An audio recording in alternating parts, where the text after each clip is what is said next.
there is a moment in American Psycho where Patrick Bateman picks up a phone and confesses to everything. The murders, the bodies, the years of violence running quietly underneath the morning routines, and the restaurant reservations and the bone-white business cards. He names the victims. He gives the address. He is crying. And the man on the other end of the line, his lawyer, laughs. Not nervously, not with discomfort. He laughs because the idea is impossible to him, because the performance Bateman has been running is so convincing, so total, so perfectly calibrated to the expectations of the world he moves through, that a direct confession cannot penetrate it. The surface holds even when the man beneath it is screaming. Most people remember American Psycho as the one about the killer, the dark one, the one with the axe and the chainsaw and Christian Bale in a very good suit. That memory is true. It simply catches only half of what was actually designed. Underneath the violence, Ellis and Herron were building something far more precise, a mirror, and they aimed it directly at us. Welcome to Serial Soul. Let's get started. Section 1. The man behind the mask. Who Patrick Bateman actually is. There is something strange about the way Patrick Bateman introduces himself. He does not walk into a story the way most characters do, carrying history, carrying weight, carrying the residue of a life lived before the first page.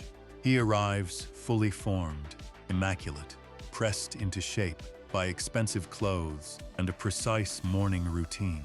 He is 26 years old. He works on Wall Street. He has good bone structure and a gym body and a business card printed on bone-white cardstock with raised lettering. He knows the name of every restaurant in Manhattan worth knowing. He knows which suits matter and which ones do not. He can tell, at a glance, the difference between a man who belongs in his world and a man who is pretending. And then, somewhere in those early pages, he says something that should stop everything cold. He says there is no real him. Not that he is hiding something. Not that he has secrets or wounds or a buried self that the story will eventually unearth.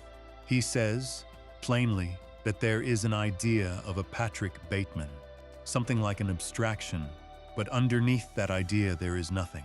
No real person, no core, just the idea, hovering over a void. That is the beginning of why he was designed to make people uncomfortable. And it is also the beginning of understanding why he was designed that way on purpose. Bret Easton Ellis published American Psycho in March 1991. He was 27 years old, and by the time the book came out, the fight over whether it should exist at all had already been running for months.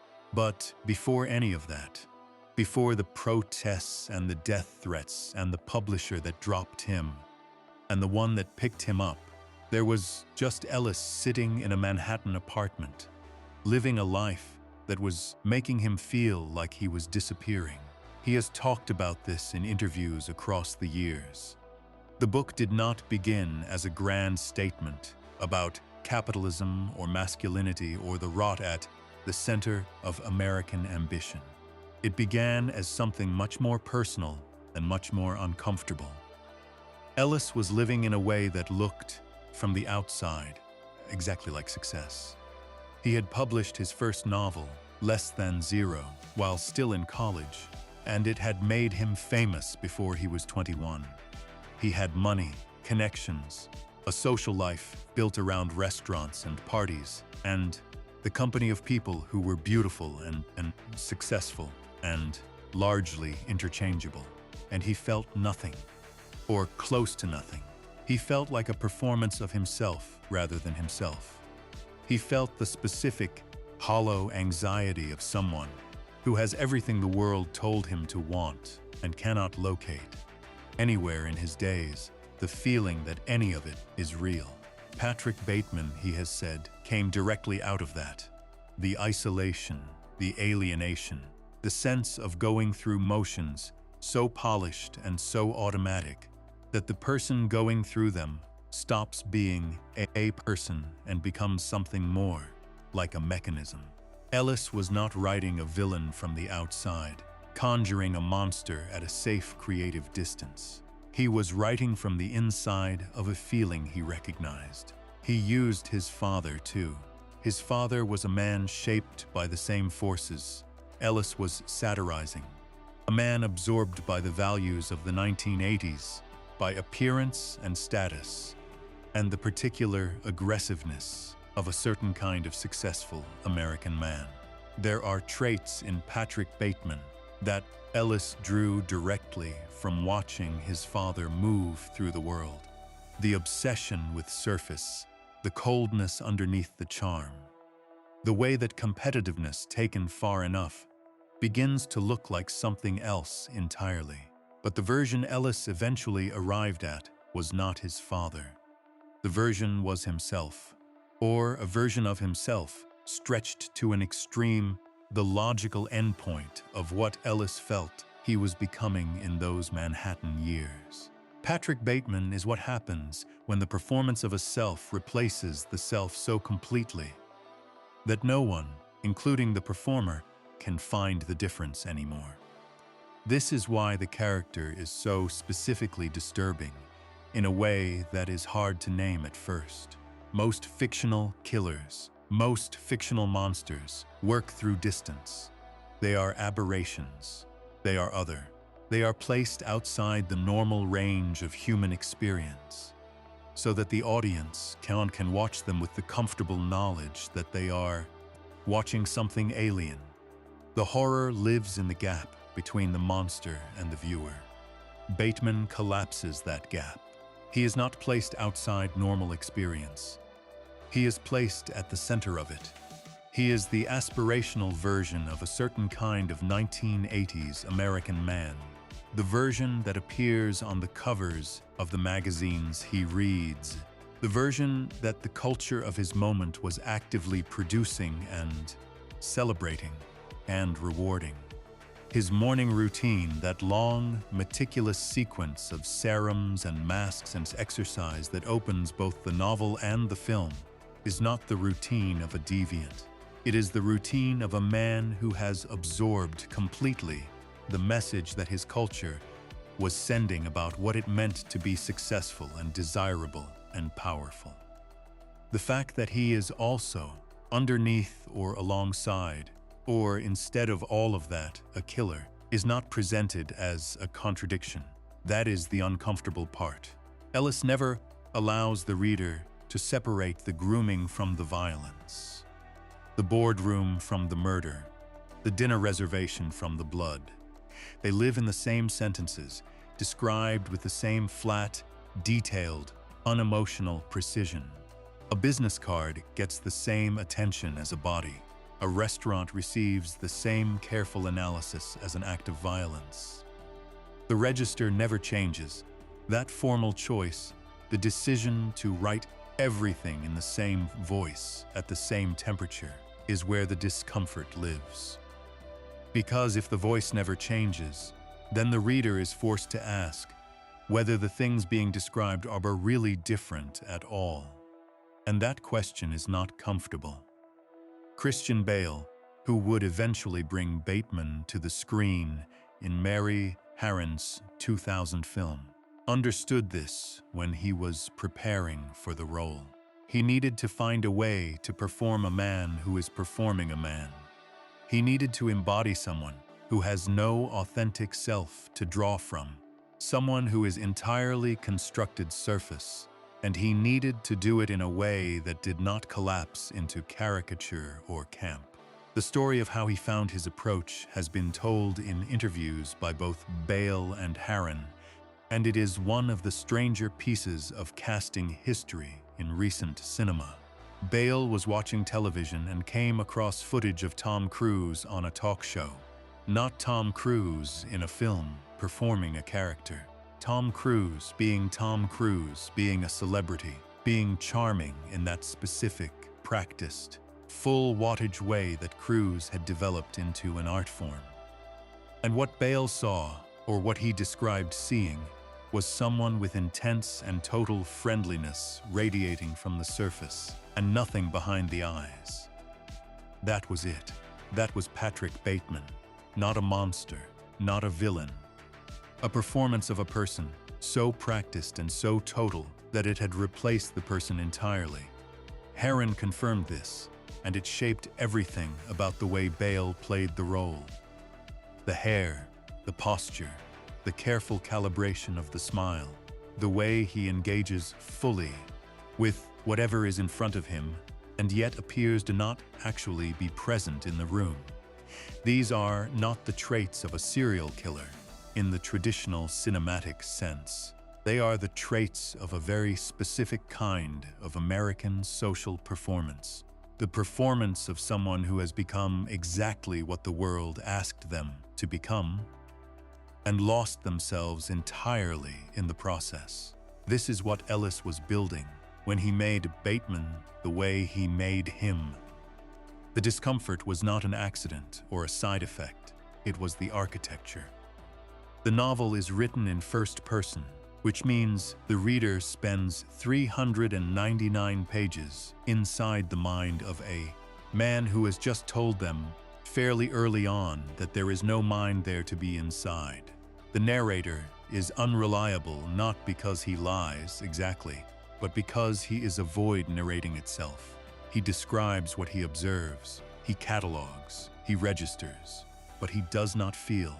Or when he describes feeling, the feelings are so thin, so disconnected from anything recognizable, that they read as further performance rather than actual experience.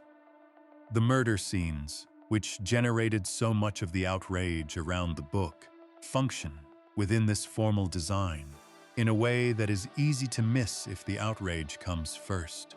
The violence is described with the same flat precision as everything else. The same voice that lists the ingredients of a facial cleanser lists what happens to a human body.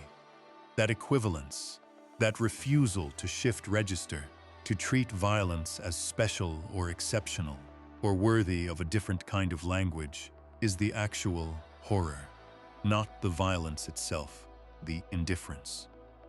Ellis was writing about a culture that had produced a class of people capable of that indifference, a culture that had taught its most successful members to treat human beings as interchangeable, as accessories, as objects to be assessed for their value and discarded when that value ran out. He was not inventing this. He was watching it. He was, by his own admission, living adjacent to it, feeling its pull, recognizing in himself the early signs of the same process. Bateman is what that process looks like at its terminal point. There is a line in the novel that has been quoted so many times it has almost lost its impact, but it is worth sitting with it for a moment. Bateman says, "There is an idea of a Patrick Bateman, some kind of abstraction, but there is no real me, only an entity, something illusory, and though he can hide his cold gaze and the surface of himself is a kind of mask, and even his personality is a kind of mask. His violence is real. The violence is real. Everything else might be performance, might be abstraction, might be the hollow machinery of a self that was never quite assembled. But the violence is real." This is the most uncomfortable thing Ellis embedded in the character. Because if the violence is the only real thing, the only moment of genuine presence and authentic engagement with the world, then the novel is making an argument about what that world had done to the people it created.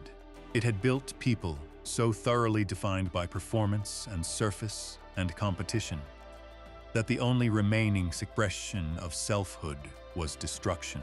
That is not a comfortable argument. It was not meant to be. Understanding all of this changes what it means to find Patrick Bateman disturbing. He is not disturbing because he is monstrous. He is disturbing because he is legible, because the world that made him is recognizable.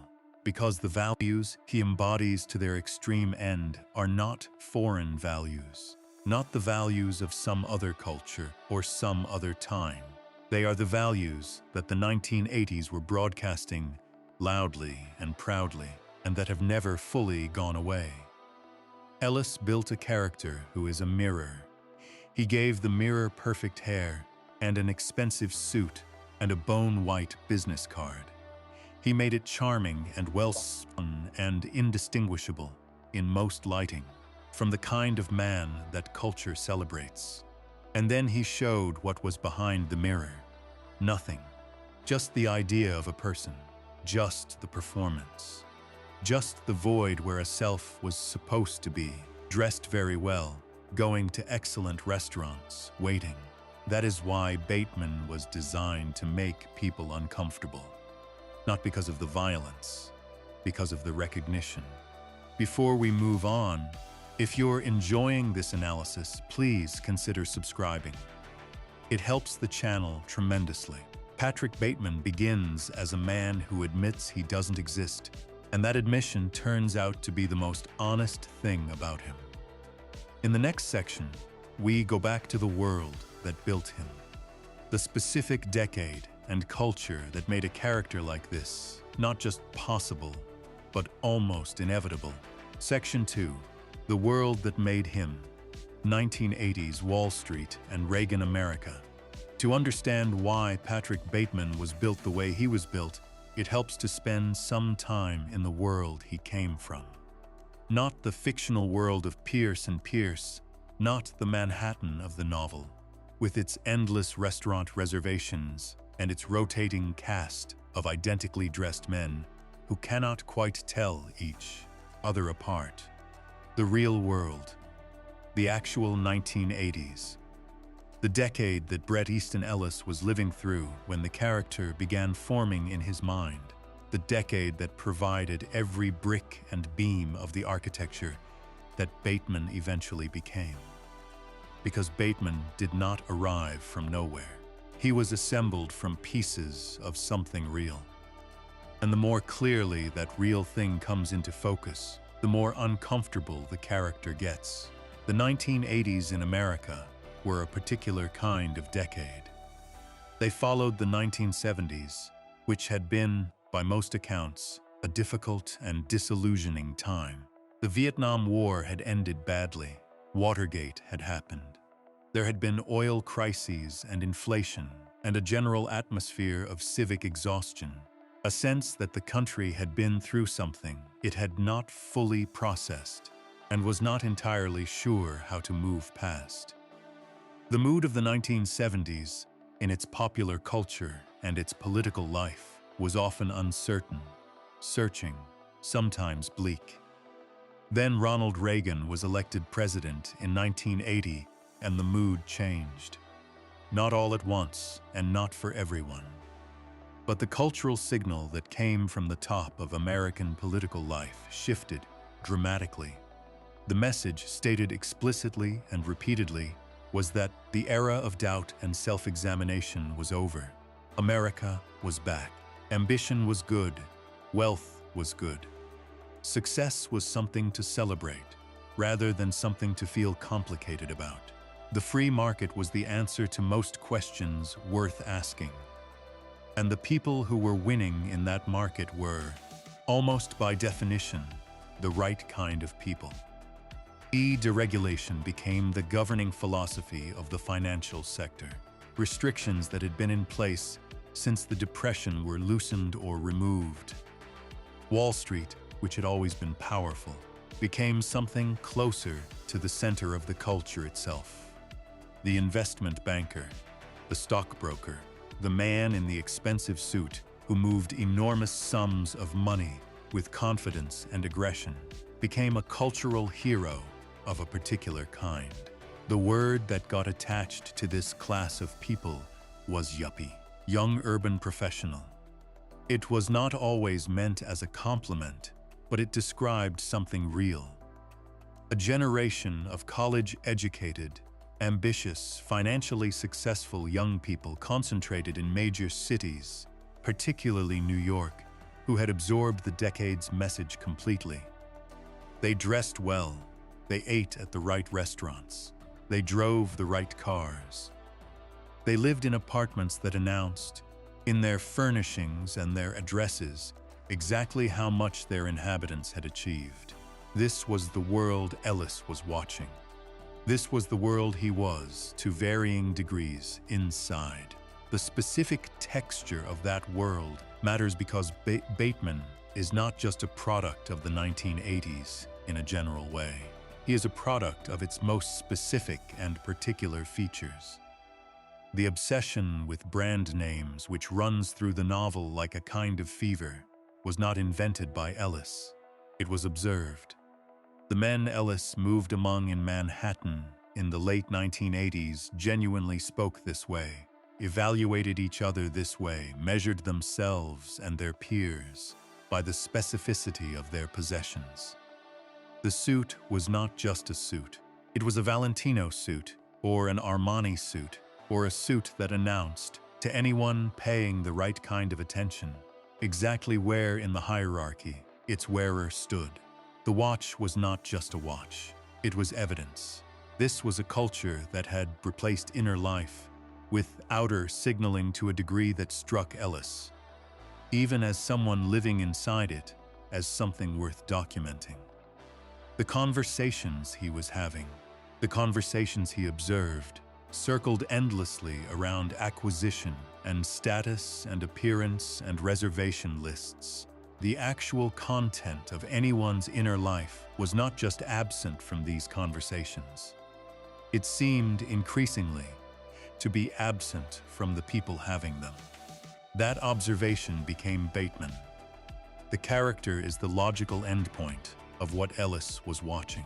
Take a culture that values surface over substance. Take it seriously. Follow it all the way to its conclusion. What do you get? You get a man who has refined his surface to an almost inhuman degree, who can produce the correct response in any social situation, who knows every code of his class and deploys them flawlessly, and who has, in the process of becoming this perfect social machine, ceased to have an interior at all. Wall Street specifically, and not just American culture generally, is important here. The financial industry of the 1980s had a particular character that Ellis was capturing. It was an industry undergoing a transformation, moving from something that had been relatively staid and relationship-driven toward something faster, more aggressive, more abstracted. The rise of leveraged buyouts, of junk bonds, of the particular kind of financial engineering that made some people extraordinarily wealthy very quickly changed the culture of finance in ways that went beyond the technical. The money was being made increasingly by moving it, by financial instruments that bore an increasingly remote relationship to anything in the physical world. You were not building something. You were not making something. You were working with abstractions, with numbers that represented other numbers, that represented claims on still other abstractions. And the people who were good at this, who could navigate this system fluently and profitably, were celebrated as a new kind of genius. There was something in this dynamic that Ellis found deeply strange and worth examining. If the economy rewards people for working with abstractions at the expense of anything concrete or real, what does that do to the people doing it? If your daily labor consists of moving representations of value around rather than creating it, if your professional life is built entirely on the manipulation of things that have no physical existence, does that do something to your relationship with what is real? Bateman represents one possible answer. His professional life is almost completely opaque in the novel. He goes to the office. He takes meetings. He occasionally mentions that he is in mergers and acquisitions, though at other points he refers to it as murders and executions. and the novel is genuinely unclear about which is which. The work itself is never described with any specificity or content. It generates money and status. Beyond that, it is nothing. It is an abstraction in a life made of abstractions. The men who surrounded Bateman in this world, his colleagues and social peers, are one of the subtler horrors of both the novel and the film. They are interchangeable. Not symbolically interchangeable, not metaphorically so. They are literally difficult to tell apart. Characters get each other's names wrong constantly. Bateman is mistaken for other men. He mistakes other men for people they are not. The women in their lives move between them without apparently registering much difference. At various points in the film, the audience itself loses track of who is who, which is entirely deliberate. Ellis was documenting something real here as well. The men he knew in that world had converged on a single template so completely that individuality had become almost impossible to locate.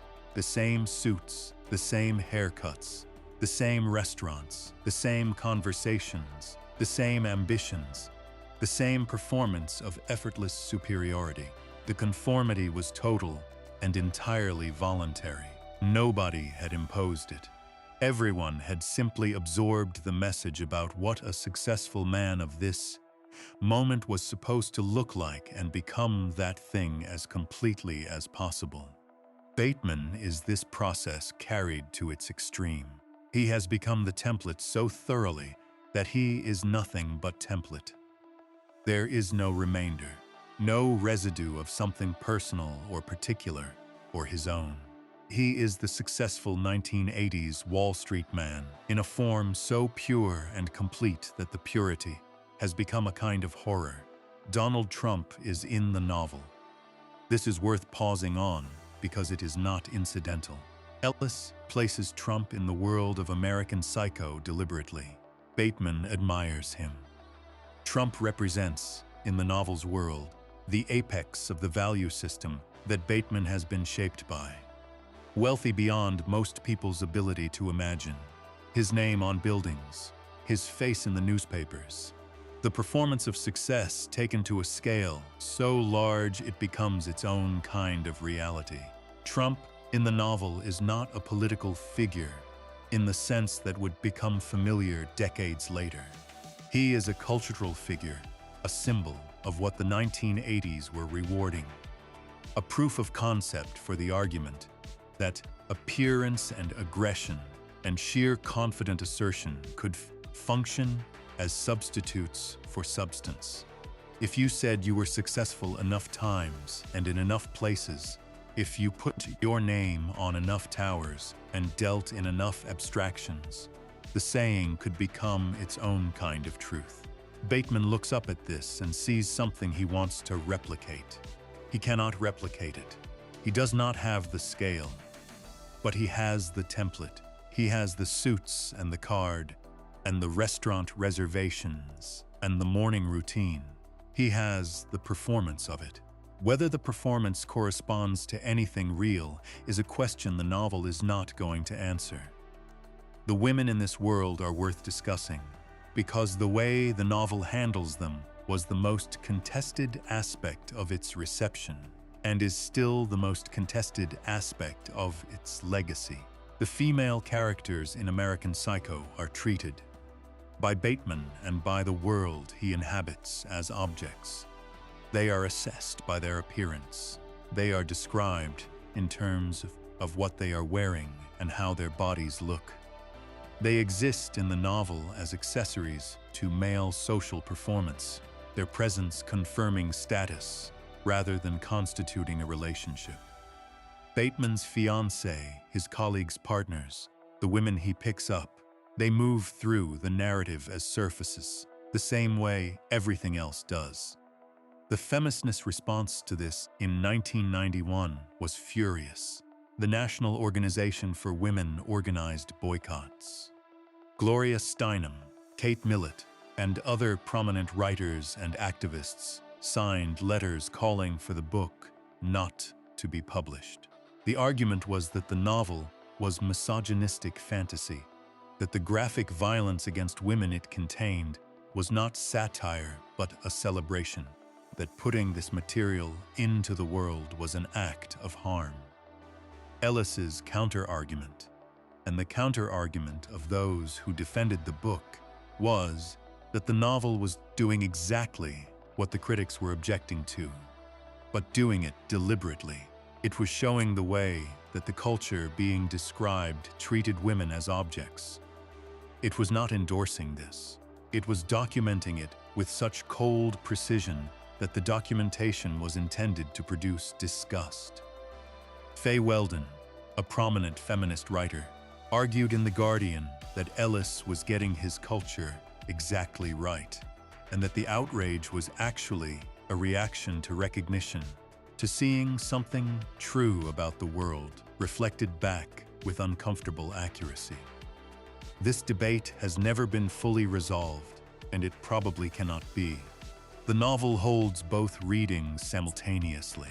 It is a satire of a culture that objectifies women, and it is also a text that contains graphic violence against women. And those two things do not cancel each other out. They exist together, uncomfortably, which is exactly the kind of thing Ellis seemed to be aiming for.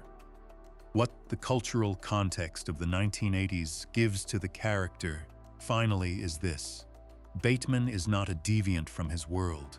He is its most faithful product. Every value that decade promoted, he embodies: the obsession with appearance, the reduction of other people to their market value, the replacement of authentic feeling with performance, the treatment of acquisition as identity, the belief, never quite stated but everywhere implied, that the right things owned and the right places attended and the right names dropped could constitute a self. Bateman believed all of this completely. He applied all of it rigorously. He became what his world was making. And what his world was making, Ellis was arguing, was a kind of vacancy. A very well-dressed, very well-groomed, very socially capable vacancy. But a vacancy nonetheless. A person-shaped space where a person was supposed to be, filled instead with brand names and business cards, and the precise calibration of a performance that had been running so long it had forgotten. It was a performance. The violence in this reading is not the aberration. The violence is what happens when someone has been reduced entirely to surface, when there is no inner life left to draw from, when the only thing that produces anything that feels like sensation or presence or realness is destruction. When everything has become abstraction, something concrete breaks through eventually. Ellis was not making this argument in a vacuum. He was making it from inside the world he was describing, watching it happen, feeling it pull at him, writing his way out of it by writing his way into the darkest version of it he could imagine. Before we move on, if you're enjoying this analysis, please consider subscribing. It helps the channel tremendously. The world that produced Patrick Bateman has come into focus now, a decade that turned surface into identity and abstractions into aspirations. But before the character could reach audiences at all, the book that contained him nearly disappeared entirely, and the story of how it survived is as strange and uncomfortable as the character himself. Section 3. The book that nearly wasn't published, controversy and the publishing storm of 1991. There is a version of history in which Patrick Bateman never reaches anyone, in which the novel stays in a drawer, or gets buried under legal pressure, or is quietly abandoned by a writer who does not want the fight that is coming, in which the character dissolves before he can do what he was designed to do, before he can hold up the mirror, before the discomfort can land anywhere it might mean something. That version almost happened. The story of how American Psycho got published is, in its own way, as disturbing as anything inside the book. Not because of violence or darkness, but because of what it reveals about the way institutions respond when a piece of art makes them genuinely uncomfortable. The same culture that produced Patrick Bateman, the culture of appearance and reputation management, and the careful performance of respectability turned out to be exactly the culture that tried to stop the book from existing. The irony is not subtle. Ellis probably noticed it. It begins, as most publishing stories do, quietly. Ellis had delivered the manuscript to Simon & Schuster, one of the most established and respected publishing houses in America. He had a relationship with them. His previous books had been published without serious incident. Less Than Zero had been a cultural event. The rules of attraction had followed. He was a known quantity, a young writer with a reputation and a readership, and the expectation on all sides was that American Psycho would follow the same path. Sonny Mehta's name is sometimes confused in the telling of this story. The key figure at Simon & Schuster at the time was Richard E. Snyder, the company's chief executive. What happened next, in late 1990, roughly 3 months before the book was due to be published, was that the manuscript was passed around internally at Simon & Schuster, and the response from senior figures was not enthusiasm. The book was dropped, not quietly shelved. Dropped. Simon & Schuster canceled the contract. Snyder's public statement on the decision was direct about the reasoning. He said it was an error of judgment to put the company's name on a book of such questionable taste. He kept it in the register of business and reputation. He framed it as a decision about what the company stood for, about the brand, about how the publishing house wanted to be seen. This framing is worth sitting with for a moment, because it is almost perfectly Batemanesque. The decision to suppress a piece of art was being explained not in terms of its content or its harm, but in terms of appearance and reputation management. The concern was not really about the women harmed in the pages of the novel, or about the cultural damage the book might do. The concern was about what it would look like to have published it. What name would be on the cover alongside Ellis's, what that association would mean for the brand. Ellis was allowed to keep the advance money. He was asked to please go away. The manuscript did not stay in a drawer. Sonny Mehta, who was at this point running Vintage Books, a division of Random House, acquired it. This was a significant act. Mehta understood what the book was doing well enough to want to publish it, and he understood that doing so was going to be a fight. It was a fight he was apparently willing to have. Both Mehta and Ellis received death threats after publication. This is not a figure of speech or a dramatization. Actual death threats, sent to an editor and novelist because of a work of fiction. The intensity of the response, even before the book was widely read, even when most of the people responding to it had encountered it only through second-hand descriptions of its most graphic passages, was something that neither man had fully anticipated. Ellis has said in interviews that he had no idea the novel would provoke the reception it received. He genuinely did not see it coming. He thought he was writing something difficult, something that would make people uncomfortable, something that would be debated. He did not think he was writing something that would make people want to harm him.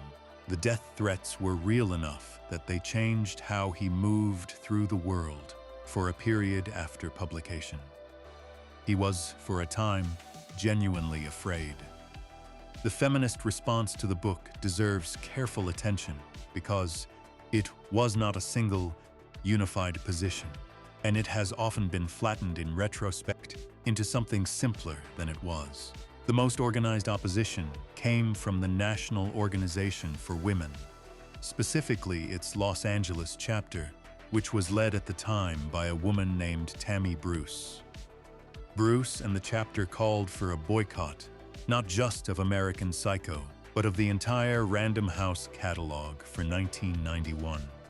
The argument was economic as much as moral. If you disagree with what this company is publishing, withdraw your spending from everything it touches. This was a serious escalation. Random House was one of the largest publishers in the world. Its catalog covered hundreds of authors and thousands of books that had nothing to do with Ellis or Bateman. The boycott call was asking readers to penalize all of those authors and all of those books because of one novel. A letter was sent to the leadership of Random House, signed by 9 prominent women writers and activists. Among the signatories were Gloria Steinem and Kate Millett, 2 of the most recognizable names in American feminist thought. The letter made its objections plain.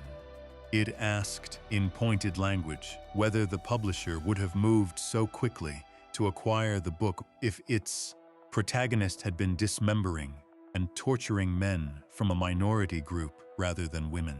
The implication was that violence against women was being treated as commercially viable in a way that violence against other groups would not have been. This was not an unreasonable point. It is a point that has never been satisfactorily answered. At the same time, the counter-argument was also not unreasonable.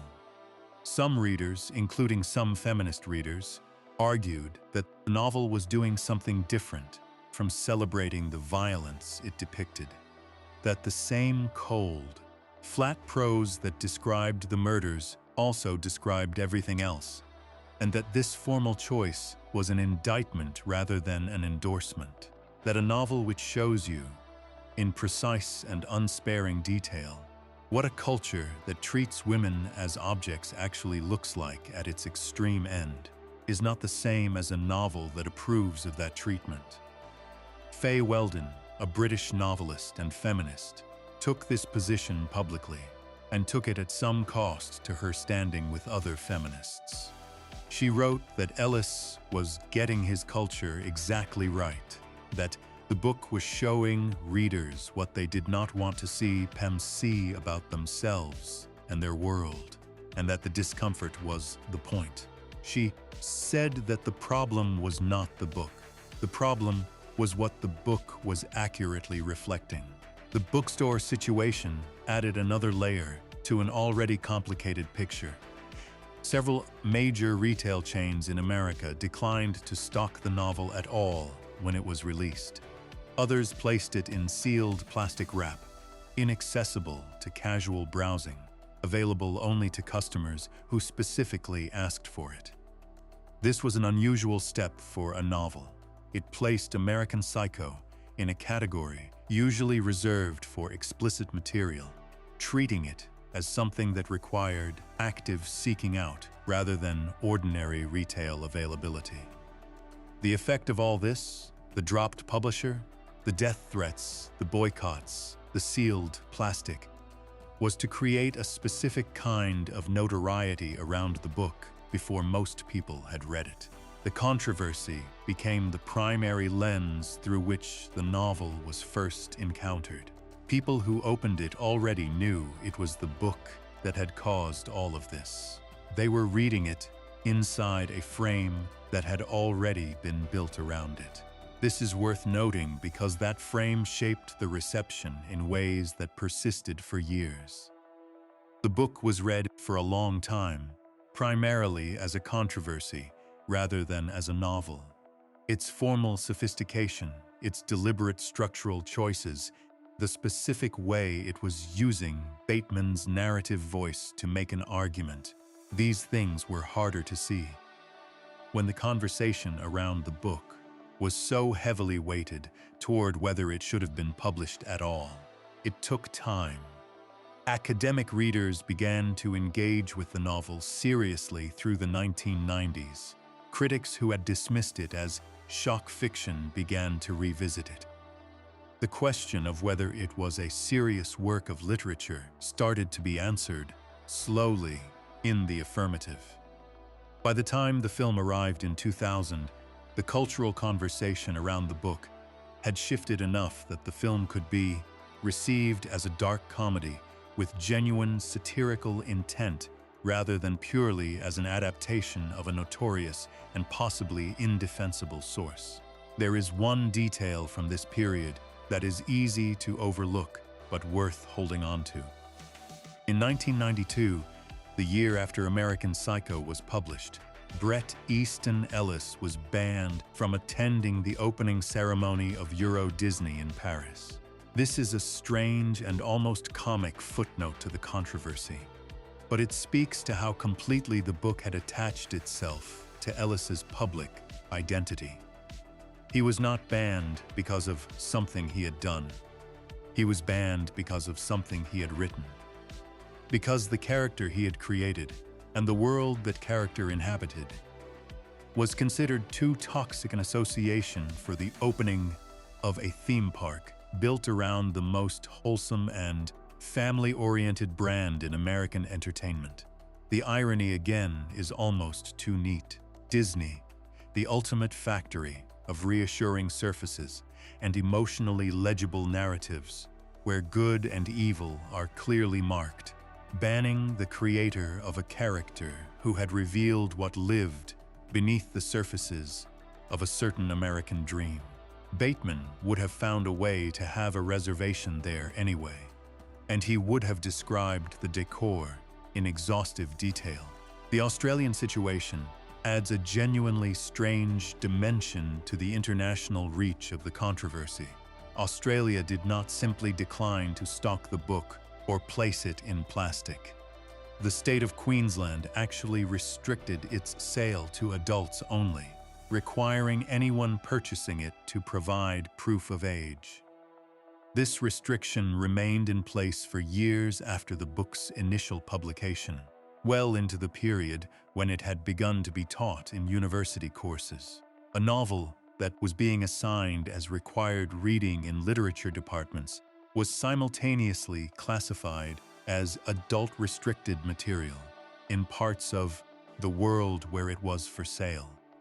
This contradiction, the novel as curriculum and the novel as restricted material existing simultaneously, captures something essential about the ambivalence that has always surrounded American Psycho. It is too significant to ignore and too disturbing to embrace without qualification.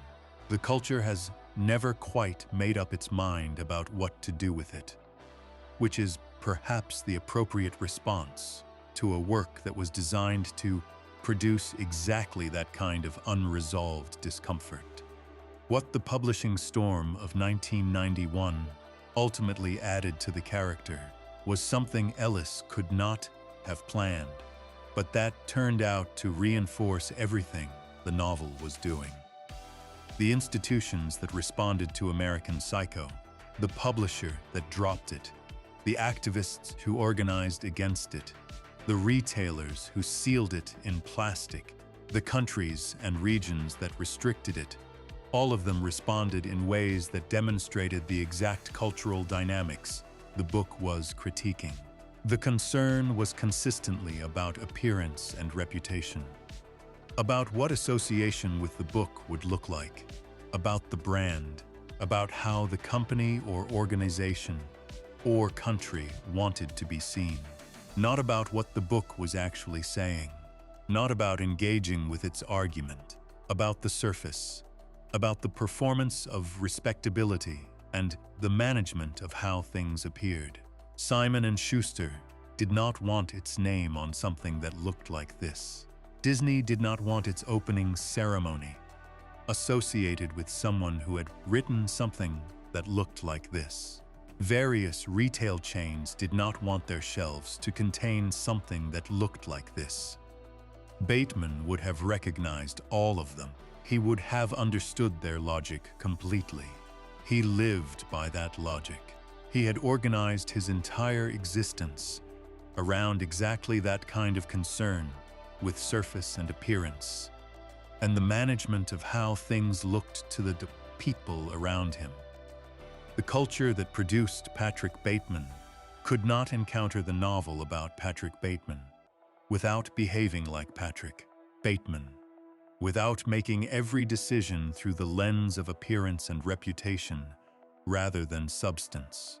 Ellis had written a book designed to make people uncomfortable by showing them a mirror.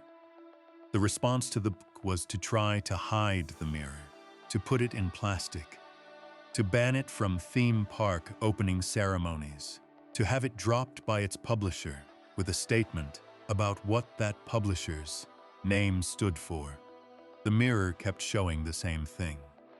30 years on, Ellis himself said that American Psycho would not be published today, not because the book has become more comfortable with difficult material, but because the mechanisms for applying pressure have become so much more efficient. What took months of organizing in 1990, the letters and the boycott, calls and the media campaign, can now happen in hours. The speed with which reputational pressure can be applied to a publisher, to an author, to anyone associated with a controversial work, has increased to a degree that makes the 1990 campaign look slow and cumbersome. The institutions, in other words, have become even more sensitive to the appearance of things, even more oriented toward reputation management over substantive engagement. The very dynamic Ellis was documenting in 1991 has deepened and accelerated. Bateman, that hollow man in his perfect suit, managing his surface with obsessive precision, afraid of nothing so much as being seen for what he actually is underneath the performance, would fit right in. He always did. Before we move on, if you're enjoying this analysis, please consider subscribing. It helps the channel tremendously.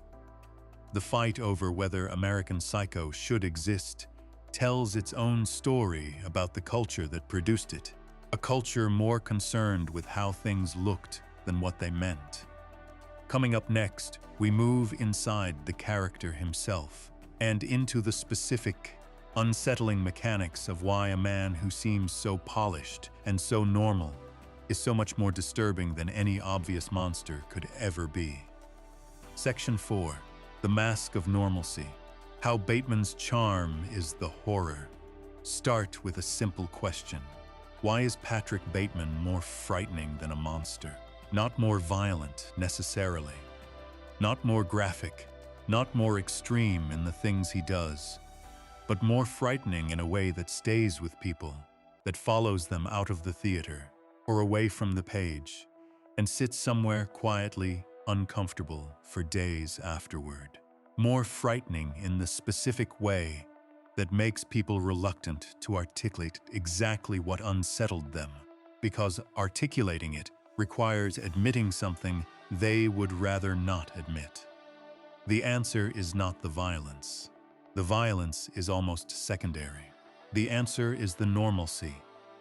The answer is the morning routine and the dinner reservation and the business card and the smile.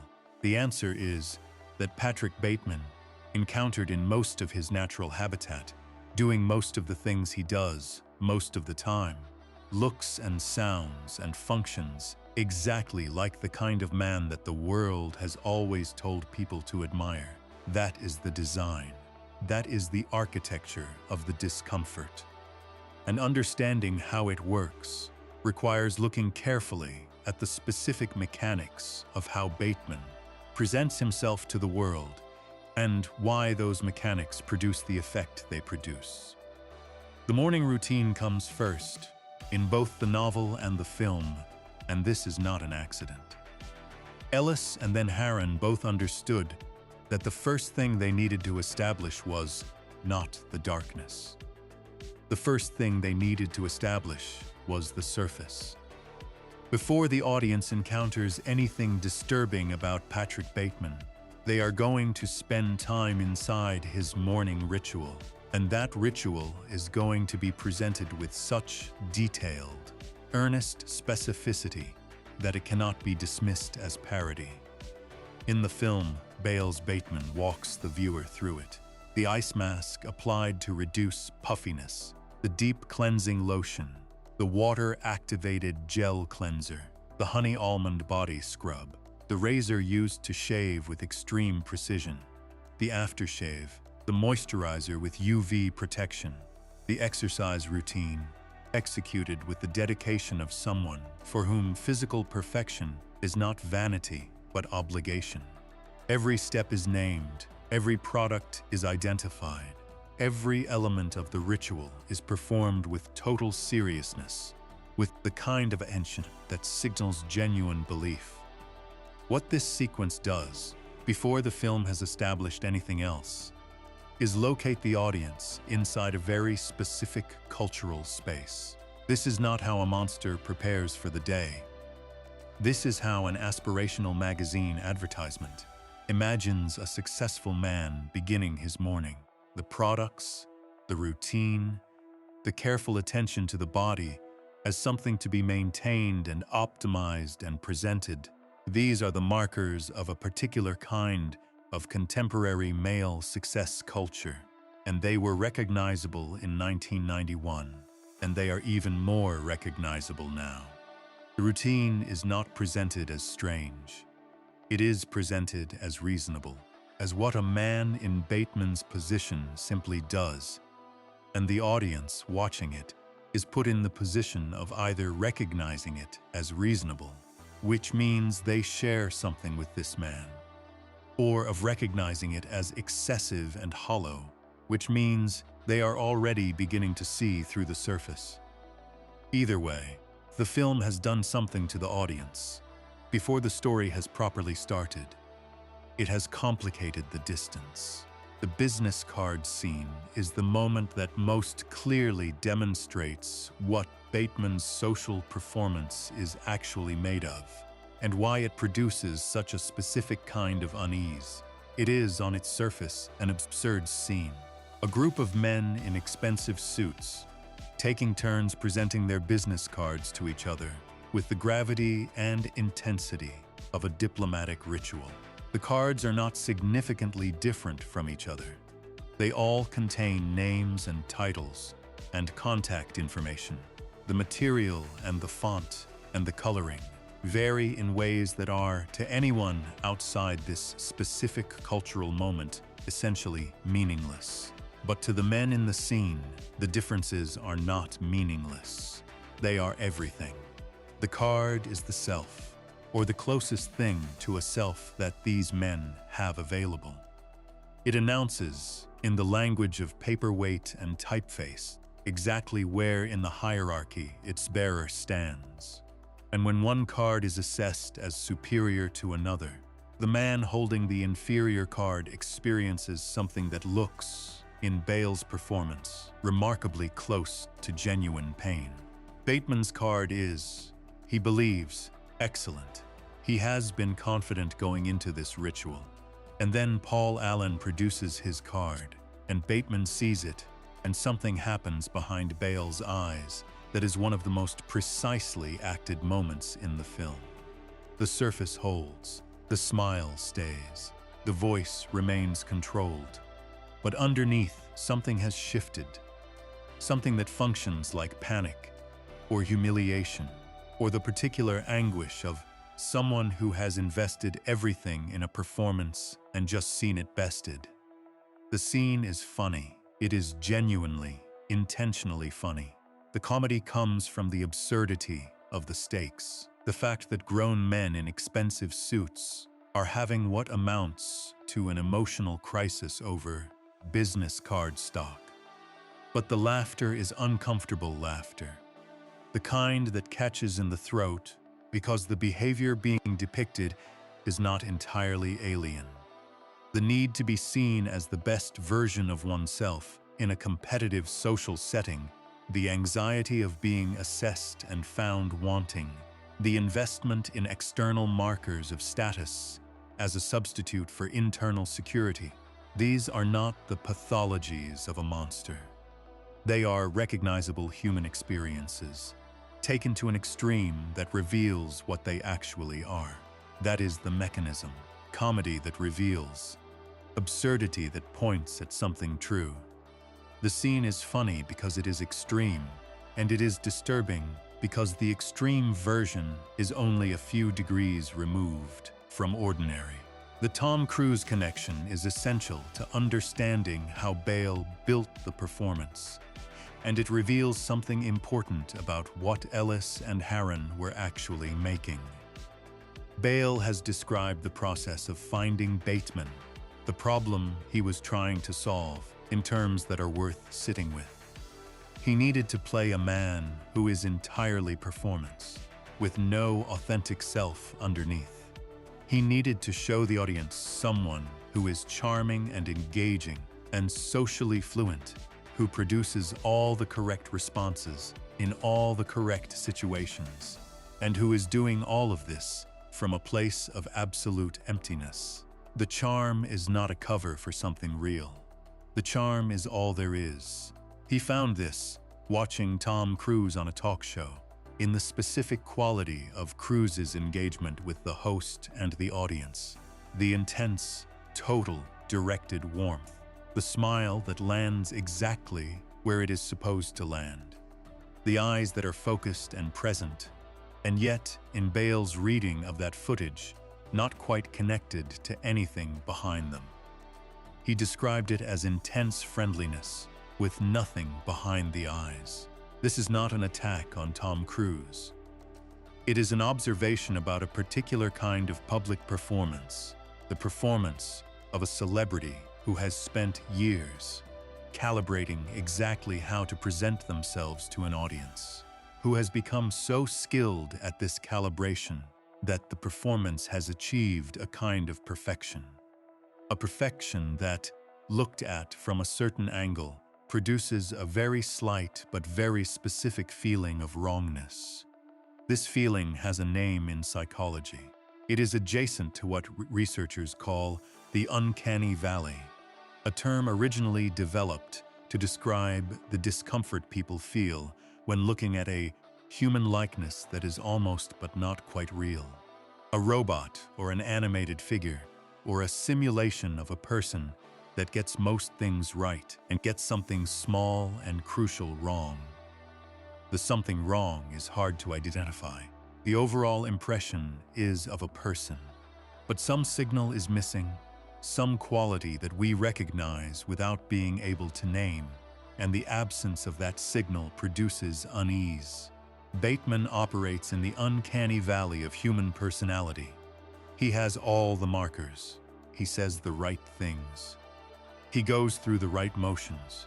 He produces responses that are, in their broad outlines, the responses of a normal person navigating social situations. But something is missing. Some quality of genuine presence, genuine engagement, genuine care about the people he is interacting with. And that absence, the thing you cannot quite name, is what produces the particular quality of discomfort that the character generates. There is a scene in the film that demonstrates this with particular clarity, and it does not involve any violence at all. Bateman is on a date, or something that functions like a date, with a woman named Evelyn. She is his fiancée, or at least she is performing the role of his fiancée, while he performs the role of her partner. They are at a restaurant that is the correct restaurant for people like them to be seen at. The conversation is the correct conversation for people in their position to be having. And Bateman is completely absent. Not physically. He is sitting there. He is making the right noises. He is performing engagement. But Bale's performance makes visible, in the set of the jaw and the quality of the attention, that nobody is home. That the man sitting across from this woman at this restaurant does not experience her as a person, does not experience much of anything, is going through the motions of a life, with the technical competence of someone who has studied the motions carefully but never understood what they were supposed to be connected to. The woman does not notice. This is the other half of the horror. The people around Bateman, for the most part, do not notice. His charm is functional. It produces the expected responses. He gets the reservations. He moves through social situations. Without friction, he is regarded by the people who know him as a normal and successful young man. This is the detail that requires sitting with. The people closest to him cannot see it. The charm works, the surface holds. And if the surface works well enough that the people in immediate daily contact with him cannot find the gap, then the gap might be harder to find in other people too. In people we know. In ourselves, in certain moods, at certain moments, when we are performing rather than feeling, when we are going through the correct motions of a life without being sure what any of it is actually connected to. The skincare routine and the business card and the talk show charm all point toward the same thing. Ellis was not writing about a man who had a dark secret. He was writing about a man who was a dark secret, a man whose entire visible self was the secret, whose presentation to the world was not a cover for something real, but was the entirety of what was there. The horror of Bateman is not what he hides. It is what he is, and what he is a product. He was made by a culture that valued surface and performance, and the correct deployment of status signals. And he was made so well, shaped so thoroughly by those values, that he became the thing the culture was making, without retaining any of the human remainder that usually survives such shaping. Most people absorb their culture's values and remain underneath something that exceeds those values, some irreducible personal quality that the cultural pressure cannot fully reach. Bateman has no such remainder. The culture got all the way down.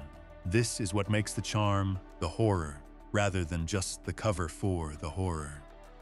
A monster with a charming surface is a familiar figure. We know that type. The charm is the mask, and beneath the mask is the real thing, and the real thing is what we fear. But Bateman does not have a real thing beneath the mask. The mask is load-bearing. Remove it, and there is nothing holding anything up. That distinction is what Bale was finding in Tom Cruise's talk show appearance, and what he was building into every scene of the performance. Not the charm of a man hiding something. The charm of a man who has nothing to hide because there is nothing to find. Harron's decision to play much of the film as dark comedy is essential to making this work.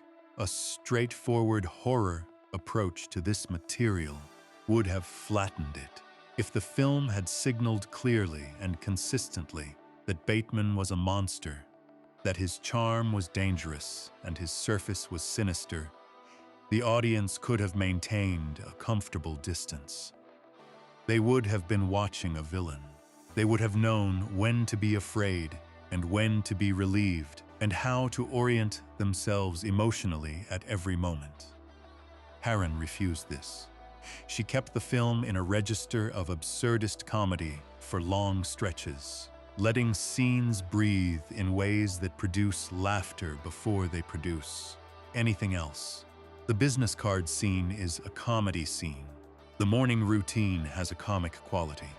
Bateman's earnest, detailed monologues about the music of Phil Collins and Huey Lewis, delivered with total sincerity before acts of violence, are shot and performed in ways that are genuinely funny. The laughter matters because it places the audience inside Bateman's world rather than outside it. When you laugh at the business card scene, you have momentarily accepted its logic. You have found the stakes recognizable enough to find their absurdity funny.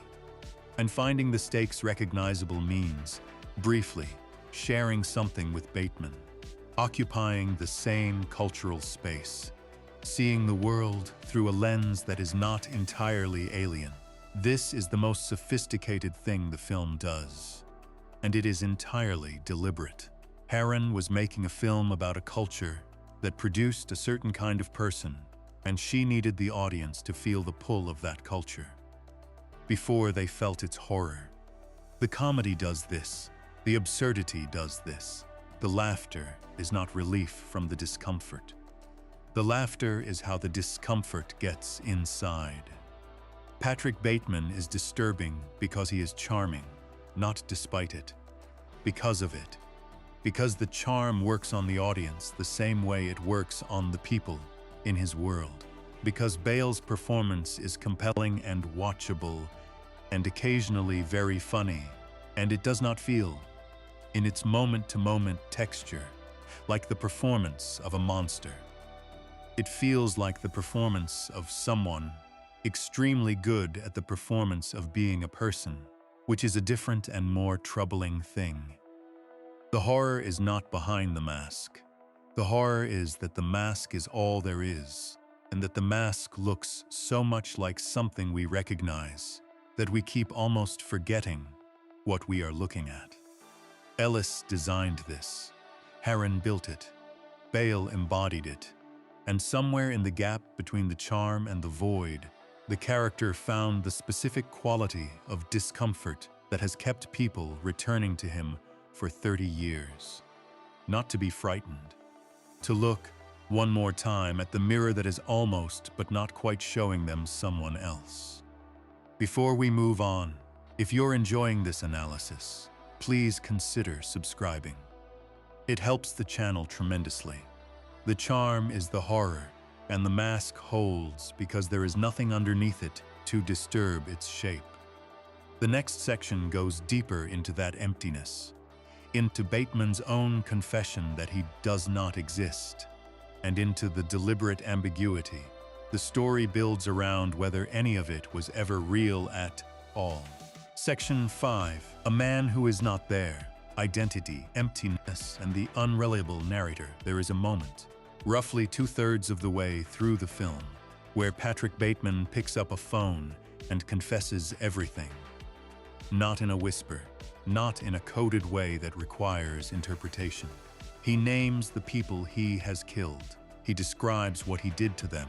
He gives his address. He says, plainly and at length, that he has committed murder after murder, and that the bodies are in a specific apartment, and that he cannot take it anymore, and that he needs someone to know. He is crying. The voice is desperate in a way that nothing else in the film has been desperate, cracked open in a way that the surface has, until this moment, never allowed. He is leaving the confession on the answering machine of his lawyer. The lawyer, when Bateman encounters him the next day, laughs it off.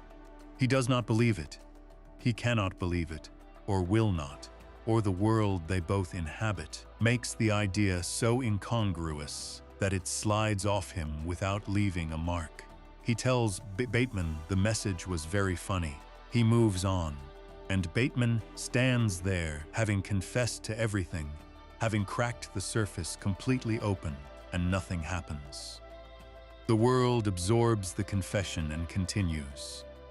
The machinery keeps running. Dinner reservations are still available. The morning routine still works.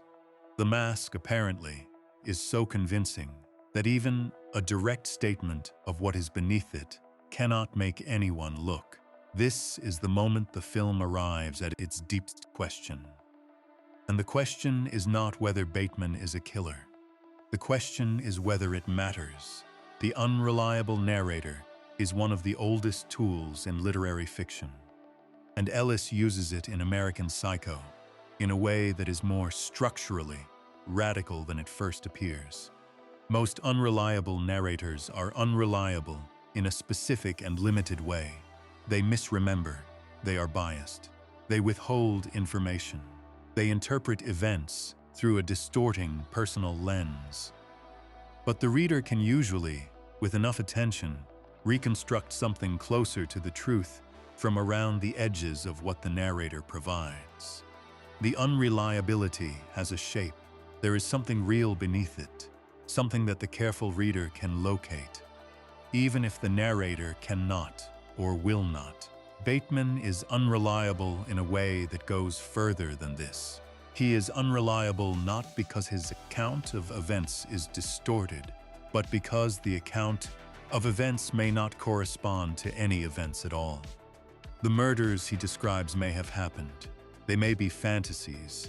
They may be a mixture of both, the real and the imagined living so close together in his mind that even he cannot find the seam between them. The novel and the film both hold this ambiguity without resolving it, and the refusal to resolve it is not a failure of the storytelling. It is the point. Because if the murders happened, the story is about a killer who got away with it in a world too self-absorbed to notice. And if the murders did not happen, the story is about a man so hollowed out by his culture that the only place he can locate any sense of self or agency or reality is in violent fantasy. And both of those stories are disturbing. Both of those readings produce discomfort. The ambiguity does not offer the audience an escape route. It closes off both exits and leaves you standing in the middle of the same uncomfortable space regardless of which way you look. Ellis embedded the ambiguity from the very beginning, at the level of the novel's formal construction. The first-person present-tense narration, the choice to put the reader directly inside Bateman's perspective with no mediating distance, creates a specific trap. The reader has no access to any reality outside what Bateman reports. There is no other character whose account can be checked against his. There is no authorial perspective offered as a corrective. There is only Bateman, describing what he observes and what he does and what he thinks, in a voice that maintains its flat, precise, unemotional register, whether it is cataloging restaurant menus or describing acts of extreme violence. This register is itself a form of unreliability. A narrator who describes everything with equal emotional weight is a narrator who has lost the ability to distinguish between what matters and what does not, or who never had that ability, or who is performing the loss of it so completely that the performance has become indistinguishable from the real thing. The reader cannot tell which of these is true, and the novel is not going to help. The slippage starts small. Names shift. Bateman's colleagues are confused with each other, their identities bleeding together in ways that might be Bateman's perception, or might be the novel demonstrating that these men are, in any meaningful sense, interchangeable. Events loop back on themselves. Time behaves strangely. The texture of reality in the novel gets looser and more unreliable as the narrative progresses, the early sections feeling relatively grounded and the later ones increasingly hallucinatory, until by the end the reader is genuinely uncertain what has happened and what has been imagined. The film handles this differently, necessarily. Film is a visual medium, and visual images tend to assert themselves as real in a way that prose can avoid. But Heron finds ways to introduce the same uncertainty. The ATM that tells Bateman to feed it a stray cat. The increasingly impossible nature of some of the violence. The chainsaw dropped with perfect precision down a stairwell onto a fleeing figure in ways that real physics would not permit. These moments signal to the audience that the camera is not showing them objective reality. The camera is showing them Bateman's reality, and Bateman's reality may not be the same thing. The line that matters most in understanding the character's relationship to his own identity comes from Bateman himself. He says, "There is an idea of a Patrick Bateman, some kind of abstraction, but there is no real me, only an entity, something illusory, and though he can hide his cold gaze, and though he can release it and show you his soul with the eyes of a lost boy, both are equally fake." His personality is a kind of shell. His pain is very real, even if he himself is not. This is one of the most carefully constructed passages in the novel, and it rewards slow reading. Notice what he is saying. He is not saying he is lying. He is not claiming to be hidden, in the way that most people who conceal themselves are hidden, with a real self beneath the concealment that would, if revealed, be more authentic than the surface. He is saying there is no real self to be hidden. He is saying the abstraction is all there is. The idea of Patrick Bateman exists. Patrick Bateman does not. This is philosophically strange and emotionally devastating. And it is also, in the context of the cultural criticism the novel is making, a very precise statement about what a certain kind of consumer culture does to people.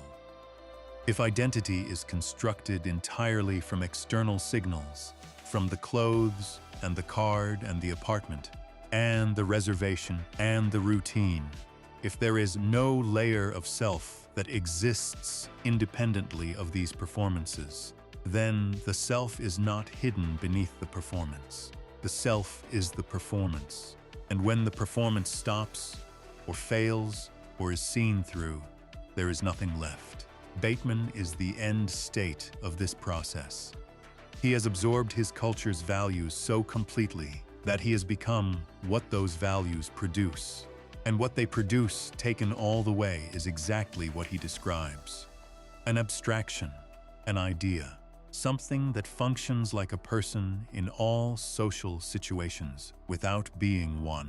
The question of whether the murders happened has generated more debate than almost any other aspect of the novel and film, and the debate tends to resolve, depending on who is having it, into two camps that talk past each other. One camp argues that the murders clearly happened, that the ambiguity is a surface feature of the narration rather than a genuine uncertainty about events, and that reading the murders as fantasy lets the story off a hook it should be on. If Bateman's violence is all in his head, the argument goes, then he is simply a disturbed man, having disturbing thoughts, which is much less interesting and much less disturbing than a man who is actually doing these things in a world that does not care enough to notice.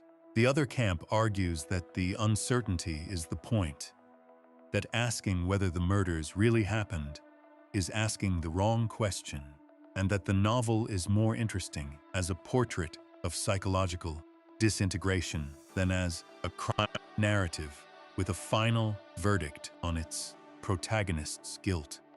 Harron has addressed this directly, and it is worth knowing what she actually said. She did not intend for audiences to leave the film believing that nothing had happened. She regretted, in retrospect, leaving quite as much room for that reading as the film does.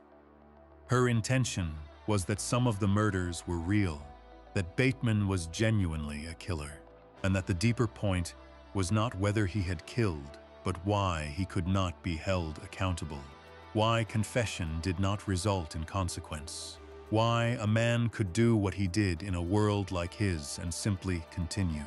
Ellis in the novel leans further into the ambiguity, but even there, the reading that nothing happened requires ignoring evidence that something did. The lawyer's dismissal of the confession is less about the impossibility of Bateman being a killer and more about the lawyer's unwillingness to engage with anything inconvenient. He prefers not to know. He finds the idea funny rather than credible, because crediting it would require doing something about it. This is the most uncomfortable version of the story, and it is the version both Ellis and Harron were ultimately working toward. The world of American Psycho is a world of surfaces. Everyone is performing. Everyone is managing their appearance and their reputation and their social position with the same obsessive attention that Bateman brings to his morning routine. Nobody is paying attention to what is underneath anyone else, because paying attention to what is underneath would require slowing down the performance, stepping outside the ritual, risking the kind of genuine contact with reality that the whole elaborate system is designed to prevent. In a world like this, a man like Bateman can confess to everything and be laughed at, can commit violence and have it unseen or unacknowledged, can exist at the center of a social world while being, by his own account, not really there at all. The world does not notice the void at his center, because the world is not in the business of looking at centers. The world looks at business cards. This is the argument the story is making, and it is an argument about accountability as much as it is about psychology. The murders, real or imagined, are only possible in a world this comprehensively turned away from itself. A world where everyone is so absorbed in the performance of their own life that nobody has the attention to spare for what is happening in the lives around them. Bateman moves through this world like a ghost who has learned to mime being alive. He produces the correct signals. The world accepts the signals and asks nothing further. And whatever is actually happening, the real violence, or the fantasized violence, or the particular horror of a mind so disconnected from reality that it can no longer find the line between them, happens in the gap that everyone has agreed, tacitly and completely, not to look into. There is something in the character's confession, the real one buried in that answering machine message, that is easy to overlook. He says he cannot take it anymore. He says this in a voice that has abandoned the performance, that sounds, for those few moments, like something actually feeling something. The desperation is real. Whether the murders are real or not, whatever is happening inside this man, the experience of it is genuine pain. The experience of being what he is, of being the abstraction describing itself, of going through the motions of a life that generates no sense of reality or connection or presence, is causing him something that functions like suffering. This is the detail that makes Bateman more than a symbol or a satire. It makes him, in a strange and uncomfortable way, something closer to a person, not a sympathetic person, not someone the audience is asked to excuse or forgive, but someone in genuine pain from something real, even if what is real about him is limited and strange and shot through with horror. Ellis said that the character came from his own isolation and alienation, from the feeling of going through a life that looked like success from every external angle and felt, from the inside, like nothing at all. The pain in that confession, the cracked voice on the answering machine, is where that personal truth lives inside the character. Everything else is performance. That moment is not.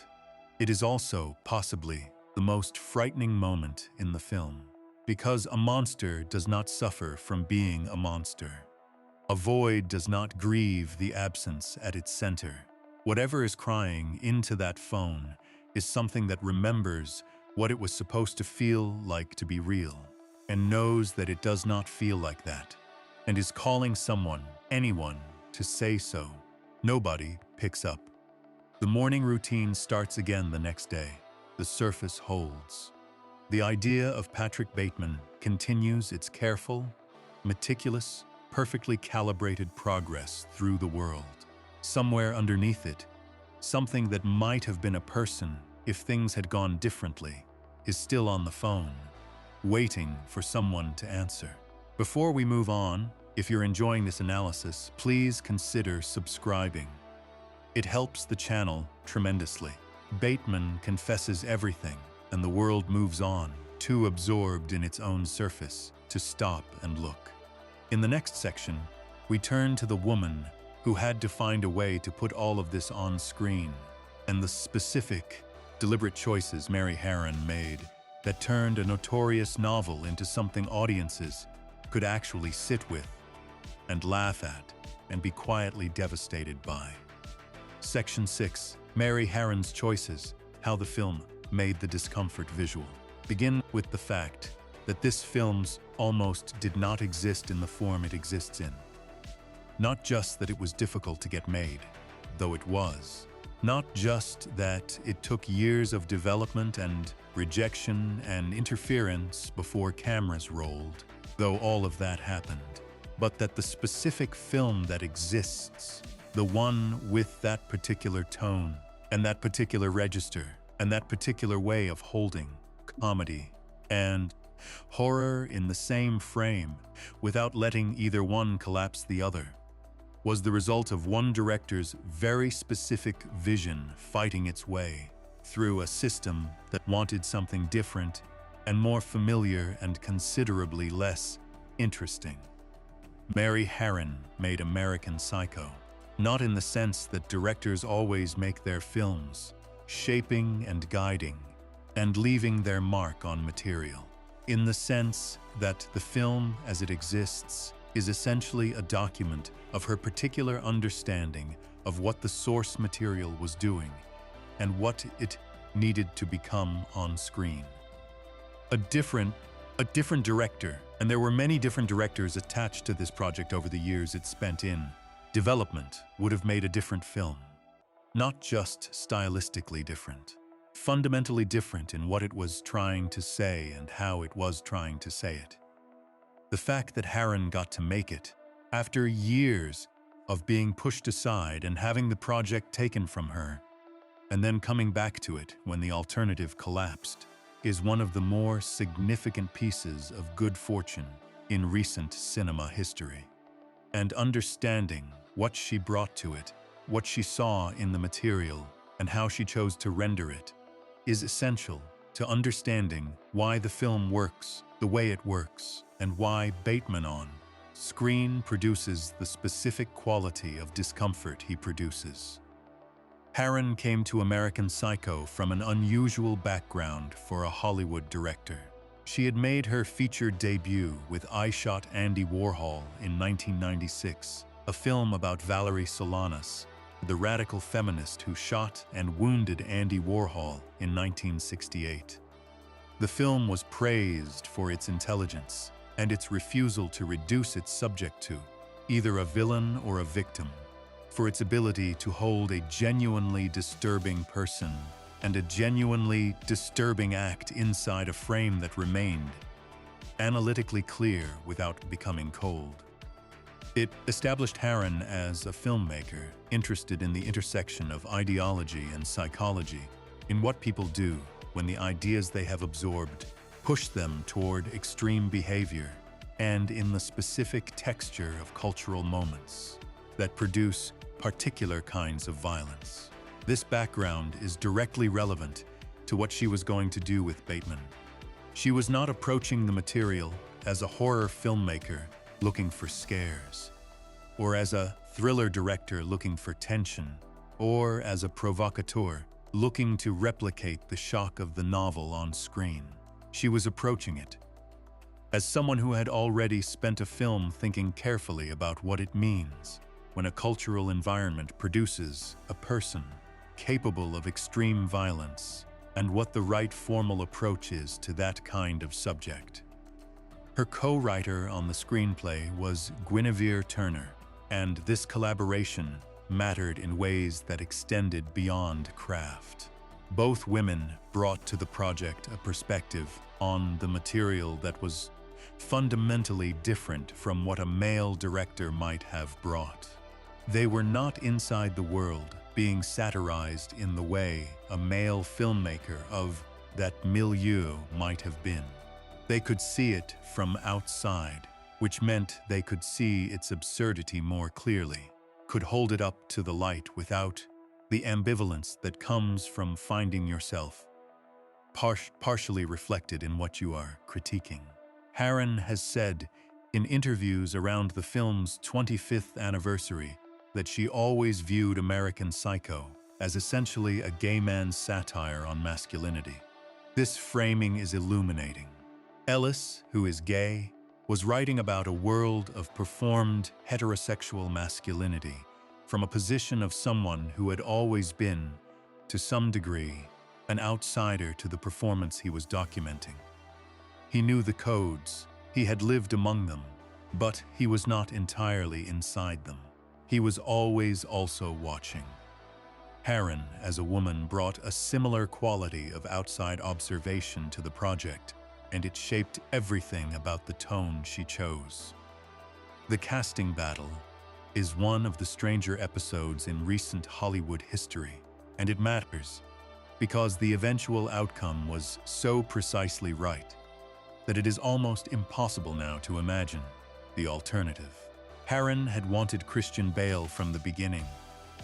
She had cast him before the production was properly financed, on a handshake agreement, and had built her vision of the film around what she saw in him.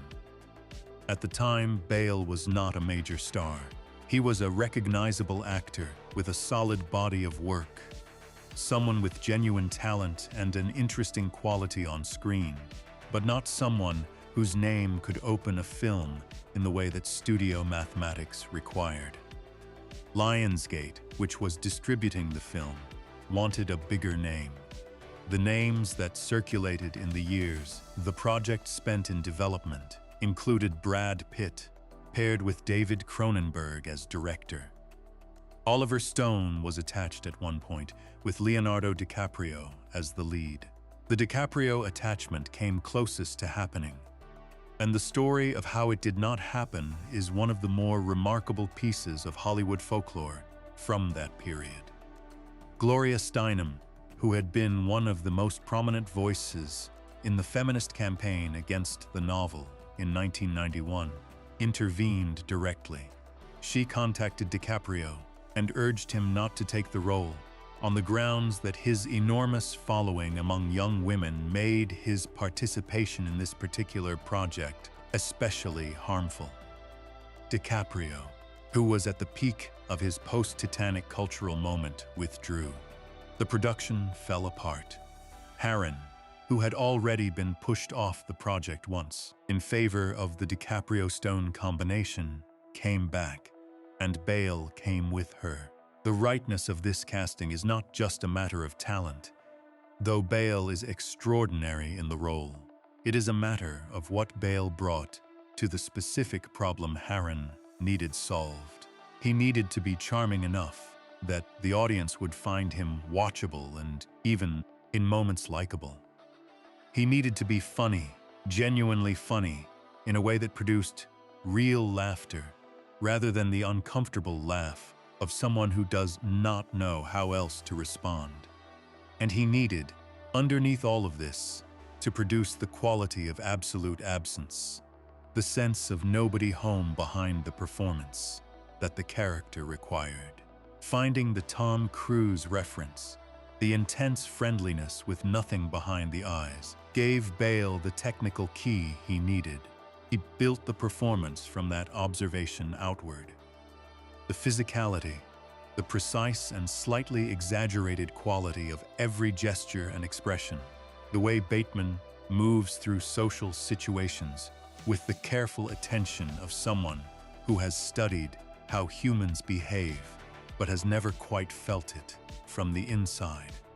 All of it flows from that central insight about what the character actually is.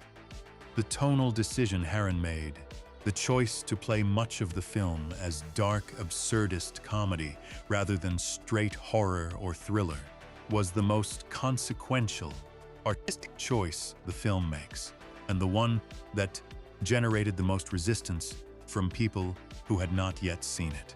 The resistance came from the assumption that a film based on American Psycho should be serious in the way that serious subject matter demands seriousness. That violence and psychological horror require a register of gravity, of weight, of the kind of formal solemnity that signals to the audience that what they are watching matters. Harren understood that this approach would have destroyed what the source material was doing. The novel is not solemn.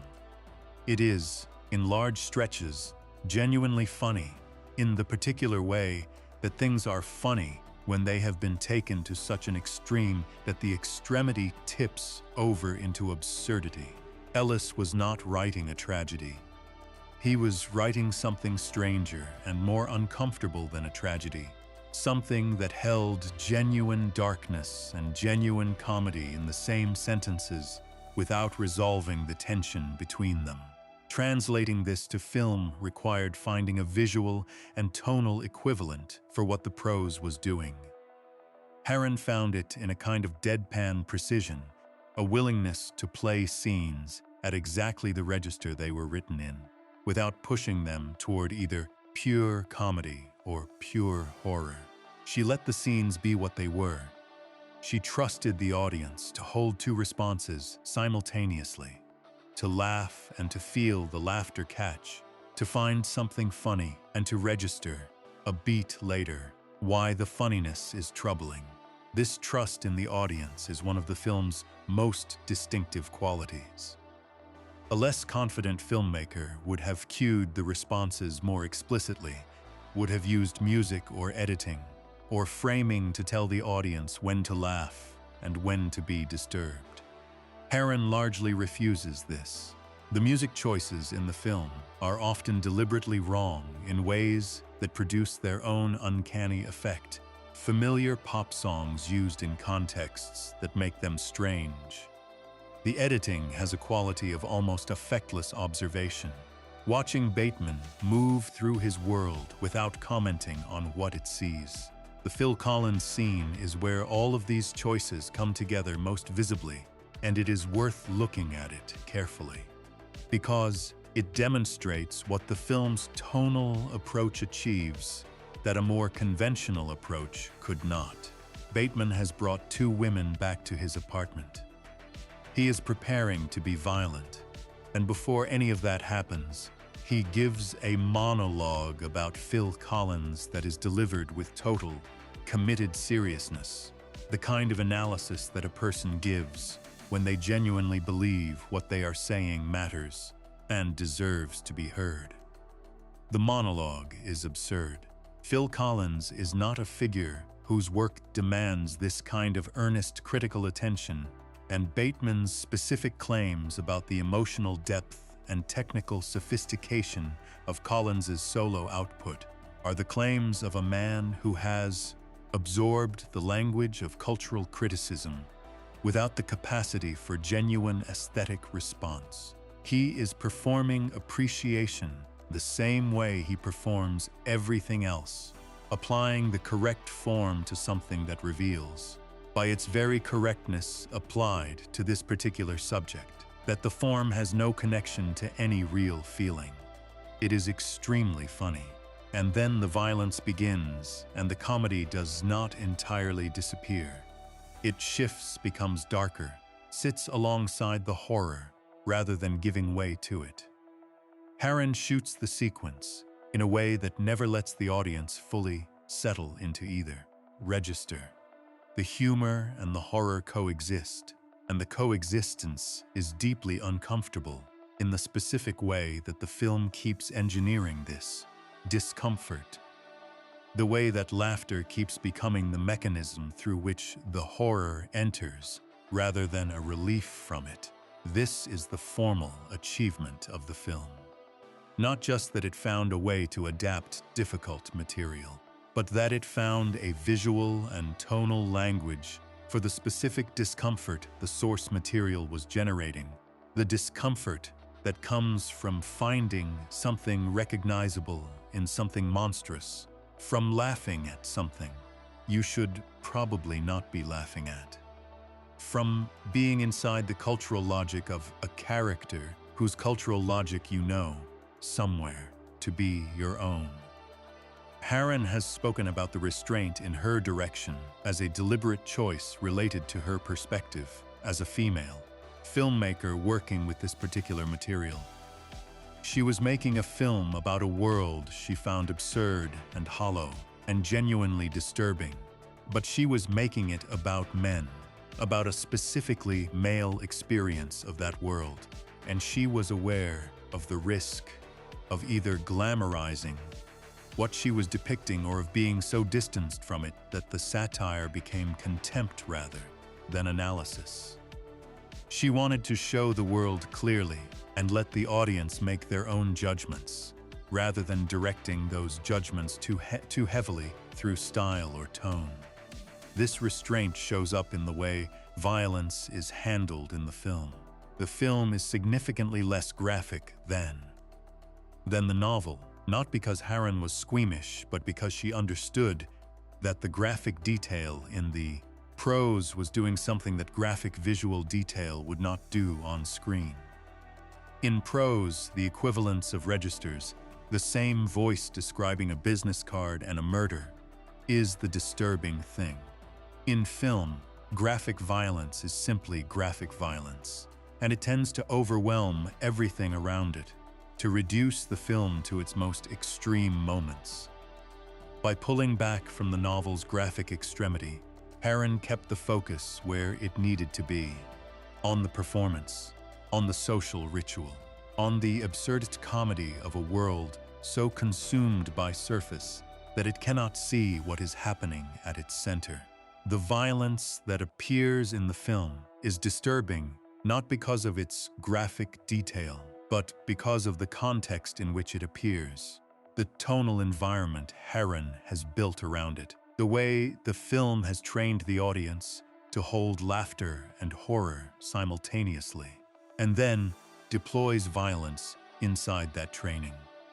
What Harren ultimately made is a film about the act of watching, about what it means to observe a world like Bateman's from outside it, to find it recognizable and absurd and funny and horrifying, to laugh at the business cards and the morning routine and the Phil Collins monologue, and to register, beneath the laughter, the thing the laughter is sitting on top of.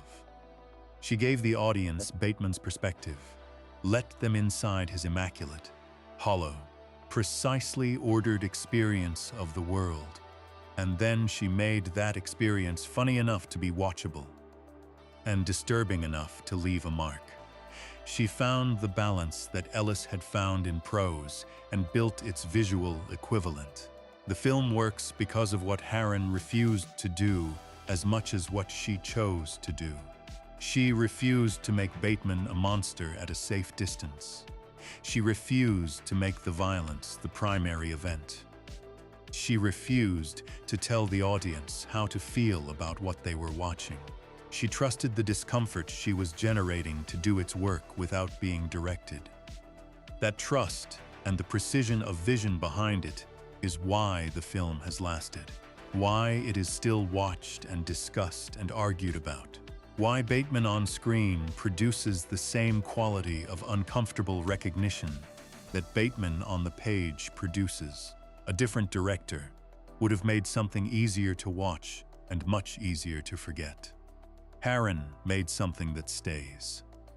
Before we move on, if you're enjoying this analysis, please consider subscribing. It helps the channel tremendously. Harren's choices gave the discomfort a visual form, and the tonal balance she built, comedy sitting directly on top of horror, turns out to be the film's most powerful tool. In the next section, we look closely at the two scenes that demonstrate this most clearly: the business card ritual and the music monologue before violence, and at what they reveal about how Bateman's world actually works. Section 7. The business card scene and the music monologues. When comedy becomes dread, there are films where the most famous scenes are famous because they are the most extreme, the most violent moment, the biggest reveal. The scene where everything the story has been building toward finally arrives and the audience gets what they have been waiting for. These scenes earn their place in cultural memory through escalation, through being the highest point the film reaches, the moment where the dial is turned all the way up. The business card scene in American Psycho is not that kind of scene. Nobody is harmed in it. Nothing is revealed in the conventional sense. No plot information changes hands.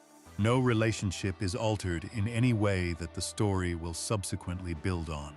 It is, on its surface, a scene about men in suits looking at small rectangles of printed cardstock and having feelings about what they see. It lasts a few minutes. It contains no music that tells the audience how to feel. It is shot with the same cool, observational distance that Harron brings to most of the film. And it is one of the most remembered scenes in American cinema from the last 30 years. Understanding why requires sitting with what the scene is actually doing, because what it is doing is more precise and more sophisticated than it first appears. It is not just funny. It is not just a satire of male ego and status competition, though it is both of those things. It is a demonstration, compressed into a few minutes of screen time, of the entire psychological and social architecture that Patrick Bateman inhabits. Everything the film has been building about this world, about what these men value and why, about what they have replaced authentic selfhood with, is visible in this scene if you know where to look. The setup is simple. A group of Bateman's colleagues are gathered in a restaurant or office setting, and the ritual of exchanging business cards begins. Each man produces his card with the specific gravity of someone presenting something that matters, something that represents not just contact information, but a statement of position and worth and belonging. The cards are examined, assessments are made. The social calculation happening beneath the surface of the exchange is almost entirely nonverbal, communicated through micro-expressions and the quality of attention paid to each card, and the careful calibration of whose card receives what kind of response. Bateman goes into this ritual with confidence. His card is good. He knows it is good. He has thought about it. The card is a pale nimbus white. The lettering is tasteful. The font is something called Cillian Rail. He is secure in what he is about to present. Then Paul Allen produces his card. Bale's performance in the moment of seeing Allen's card is one of the most technically precise pieces of acting in the film, and it deserves to be looked at slowly. The surface holds. The face does not collapse. The smile does not falter. Nothing visible happens that would register to anyone in the room as anything other than a normal man looking at a business card. But behind the eyes, something goes wrong. Something shifts in the quality of presence behind the performance. A barely perceptible tightening, a quality of controlled panic that exists entirely in the eyes, and the set of the jaw and the fraction of a second before the controlled response arrives. Bale is showing the audience the machinery grinding under the surface. Not the self, because there is no self. The machinery that stands in for a self, working harder than it should have to work, compensating for something it was not prepared to compensate for. Bateman's internal voice narrates what he is seeing. The card is superior. The coloring is tasteful. The lettering is raised. It is bone. The font is Romalian type. And there it is, the thing that should be absurd and is instead devastating in the context of everything the film has established. The watermark. The watermark tips him over, not into visible breakdown, into the particular hell of someone who has organized their entire sense of worth around external markers and just encountered a marker that exceeds theirs. The scene is funny. This needs to be said clearly and held onto, because the comedy is not incidental to what the scene is doing. The comedy is the mechanism. The funniness comes from the recognition that something's being treated with a degree of seriousness that is wildly disproportionate to its actual importance. Business cards are not important. The specific paper weight and font and coloring of a business card have no bearing on anything that actually matters about the person holding it. The investment of this much feeling, this much status anxiety, this much barely suppressed anguish into the assessment of printed cardstock is absurd. But the recognition that produces the laughter also produces something else, a beat behind the laugh, or sometimes arriving simultaneously with it. The recognition that this dynamic is not entirely alien, that the logic driving it, the desperate need to be seen as the best version of oneself by the people in the room, the specific pain of encountering someone whose version is assessed as better, the way that external markers of status can carry so much weight when internal security is absent. This logic is not foreign to human experience. It is familiar, not in the extreme cardstock-obsessed form the scene presents, but in its underlying shape, in the thing it is made of. That familiarity is where the discomfort comes from. The laugh catches because the audience briefly occupies the same logic as Bateman, finds the stakes recognizable enough to find their absurdity funny, and then registers what it means to have found those stakes recognizable. To have, for a moment, been inside a world where a business card watermark can function as devastation. Harron shoots the scene without commentary. No music tells the audience this is funny. No editing wink signals that the film knows how absurd this is. The scene is played absolutely straight, with the same deadpan precision she brings to everything, and the straightness is what makes it land. If the film had nudged the audience toward laughter, the laugh would have been safe, a shared joke with the filmmaker at the character's expense. By not nudging, Harron makes the audience produce the laugh from somewhere inside their own recognition, which means the laugh belongs to them, which means what the laugh reveals belongs to them too. The music monologues are a different mechanism, but they are working toward a similar end.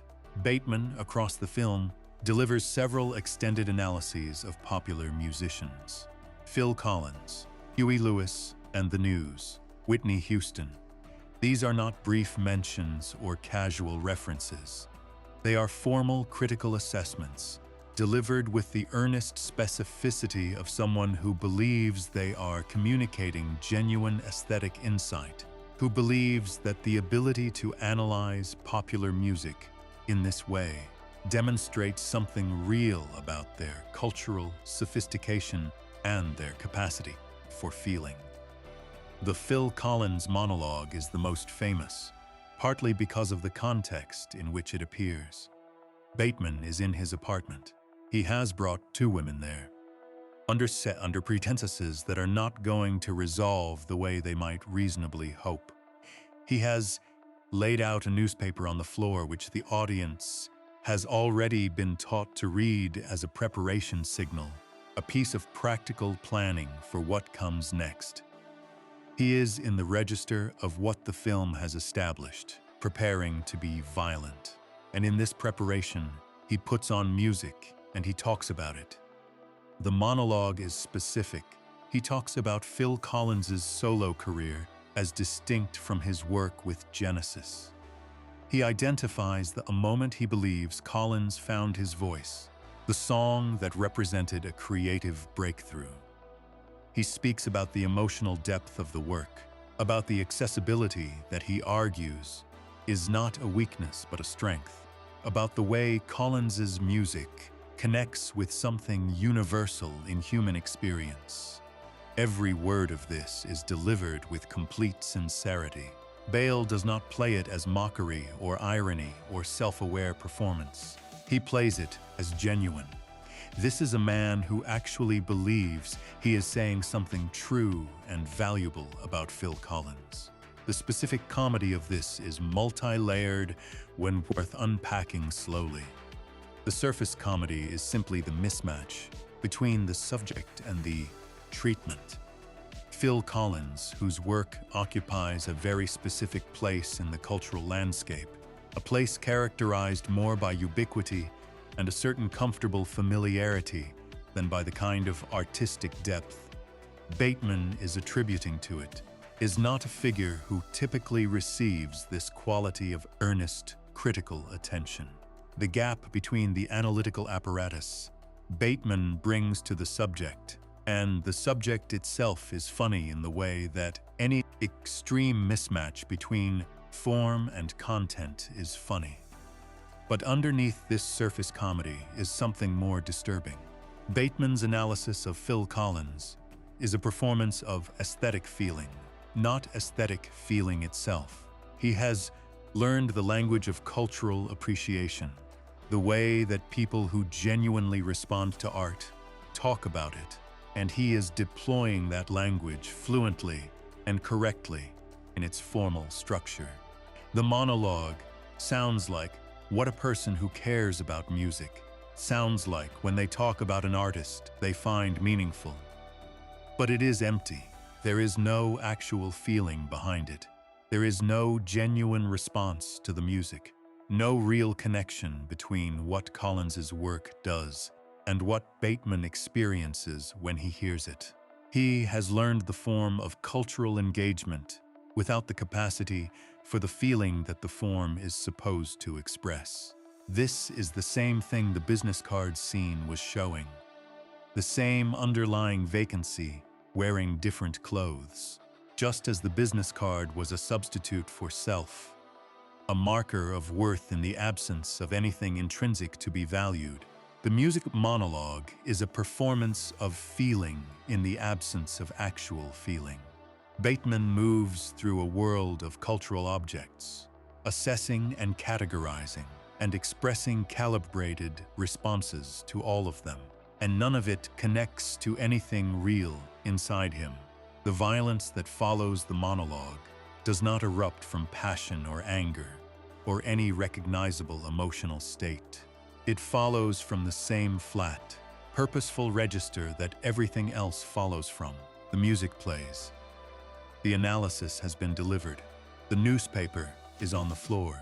What happens next is simply the next item in a sequence, executed with the same careful attention to detail that Bateman brings to his morning skincare routine. The Whitney Houston monologue works differently, and it is worth pausing on because it does something the Phil Collins sequence does not. Where the Collins monologue precedes violence and sits in that uncomfortable space where comedy and horror are both present, the Whitney Houston analysis appears in a different context and produces a different quality of unease. Bateman's discussion of Houston is, if anything, even more earnest and even more specific, and it arrives in a moment where the film has let the audience relax slightly from the tension of earlier sequences. And it is in that relaxed moment that the monologue reveals something about Bateman that the more obviously disturbing sequences do not. He is genuinely trying to connect. The music analyses are not purely mechanical performances of cultural competence. They are Bateman's best available attempt at something that functions like human connection, at sharing something he finds meaningful, at being seen as a person with genuine responses to the world. He just cannot do it. The apparatus is there, the language is there, the form is correct. But the actual connection, the transmission of feeling from one person to another, that genuine conversation about art makes possible, does not happen. It cannot happen because there is no feeling on his end to transmit.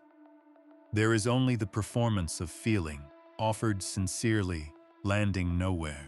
This is the saddest thing in the film. Sadder than the violence, which is disturbing, but not sad. The music monologues looked at in this light are Bateman reaching for something human and finding only the shape of it, the outline with nothing inside, extending something toward another person and having it arrive empty. What both sequences share, and what makes them among the most remembered moments in the film, is a quality of precision. They are precisely the right length. They are pitched at precisely the right tonal register. They reveal precisely the right amount of what the film is doing without tipping into explanation or commentary.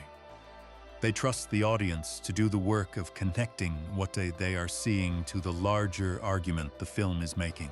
The business card scene takes everything the film has established about this world and condenses it into a few minutes of cardstock and controlled panic. The music monologues take everything that has established about Bateman's interior vacancy and reveal it through the most human activity available to him, the sharing of what he loves or what he performs loving with another person. Both scenes are funny. Both scenes are disturbing. Both scenes produce the specific quality of discomfort that the film is designed to produce. The recognition that the extremity being depicted is made of something familiar, that the logic driving it is a logic the audience knows from somewhere, that the distance between the world on screen and the world outside, the theater is not quite as large as it might be comfortable to believe. This is what Heron and Bale and Ellis were building toward. Not horror in the conventional sense, not the safe fear of something alien and other, the uncomfortable recognition of something that lives closer to home, dressed in a very good suit, with a business card that is, by any reasonable assessment, excellent. Just not quite excellent enough. And that gap, that single watermark's worth of gap between where Bateman is and where he believes he deserves to be, is where everything else in the film is hiding. The comedy points at it, the music plays over it, and the violence, when it comes, is simply the gap expressing itself in the only language left available to someone who has run out of everything else. Before we move on, if you're enjoying this analysis, please consider subscribing. It helps the channel tremendously.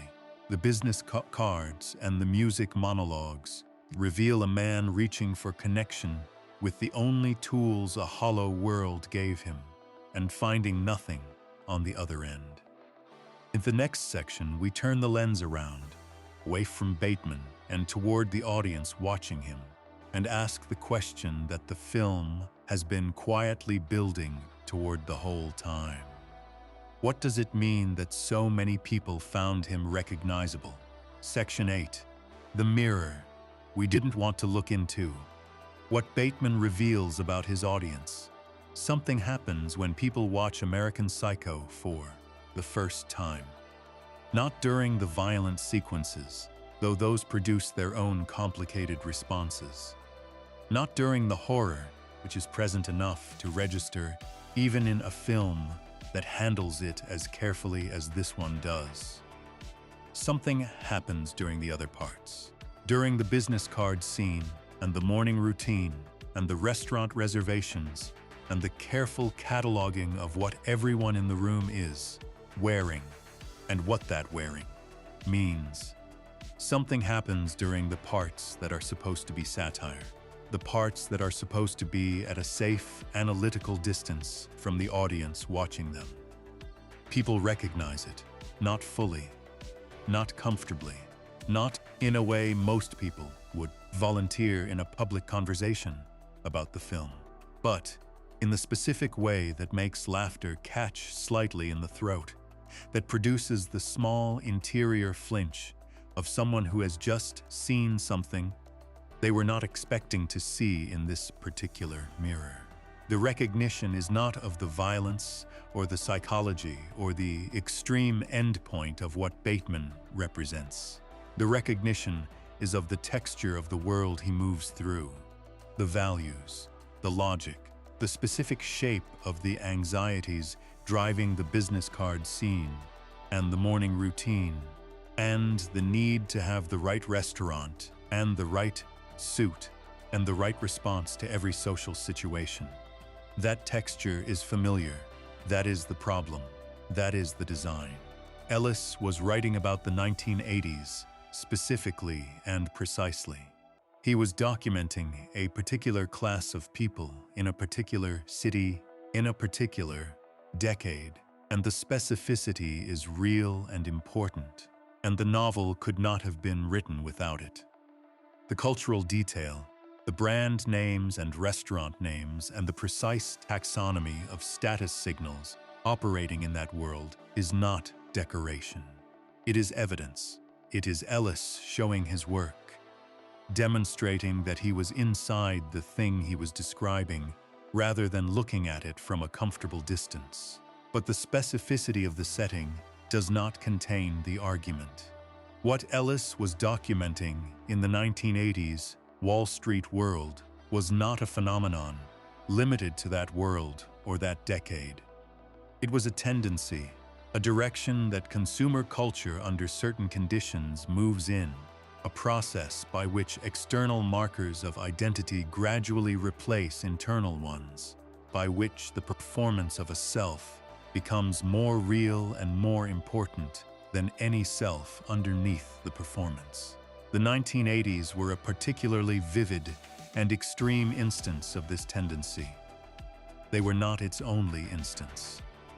By the time the film was released in 2000, the culture had shifted in ways that made the argument differently available.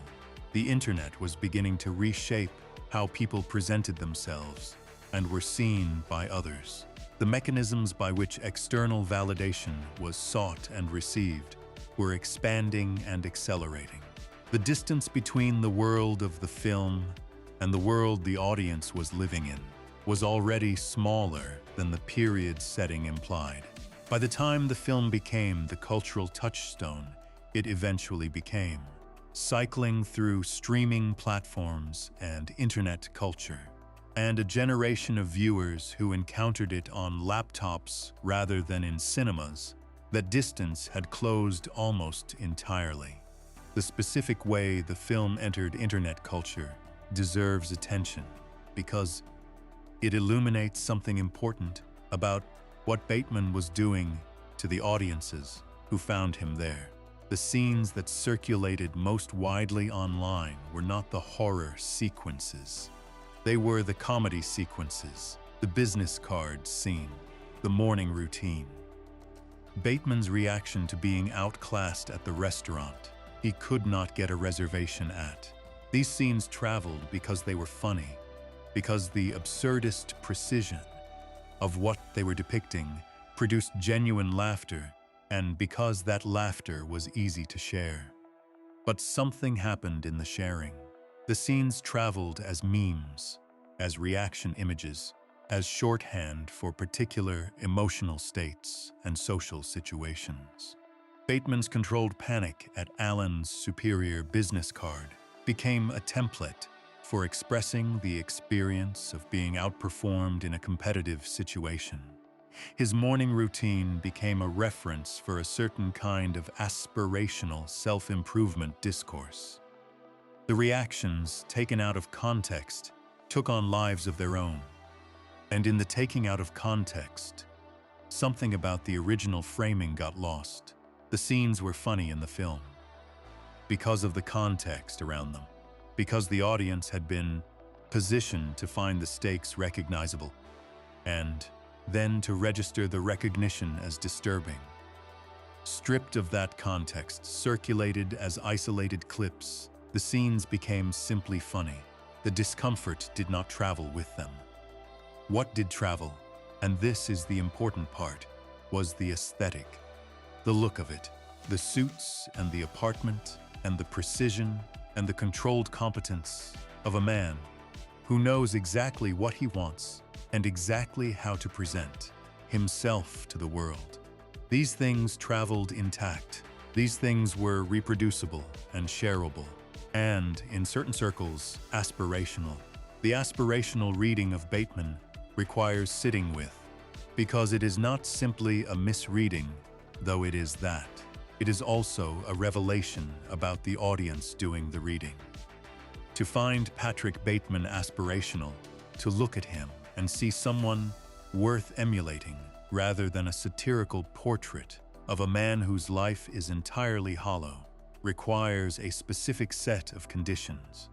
It requires being embedded enough in the logic of the world the film is satirizing that the satire does not register as satire. It requires finding the surface compelling enough that the void underneath it does not register as a problem. It requires, in other words, being positioned in relation to the culture in such a way that Bateman's values look like goals rather than symptoms. This is uncomfortable to say, but it is worth saying clearly. The people who found Bateman aspirational were not making an error of intelligence. They were demonstrating something about the culture they had absorbed. They were showing that the values the film was critiquing had reached them, had shaped their sense of what success looked like and what a desirable life consisted of, to a degree sufficient that the critique went past them. Ellis was documenting the 1980s, and the film was released in 2000. But the values being documented had not disappeared. They had changed their surface, updated their brand names and their status signals, adapted to new technologies and new social platforms. But the underlying structure, the replacement of authentic self with performed self, the evaluation of people through the lens of their external markers of success, the loneliness and anxiety that accompany a life built entirely on appearance, remained. Bateman was still recognizable, just wearing different clothes. The laughter is the most revealing thing. Not the fact of it, which is straightforward and expected. The film is funny, and people laugh at it, and this was always the intention. But the quality of the laughter, and what it costs the person doing the laughing. When someone laughs at the business card scene, they are doing something specific. They are finding the gap between the gravity of the character's investment in something trivial and the actual importance of that thing funny. They are recognizing the absurdity. But to recognize the absurdity requires knowing the logic well enough to see it as logic rather than pure noise. You cannot find the business card scene funny if you have no access to the worldview that makes business card quality a matter of emotional consequence. You have to be close enough to that worldview to read its stakes, even while finding those stakes absurd. That closeness is what the laugh reveals. It reveals that the audience is not entirely outside the world they are laughing at. It reveals that the logic of that world is available to them, that they can enter it and navigate it even in the act of mocking it. And this is precisely the position the film was designed to put them in.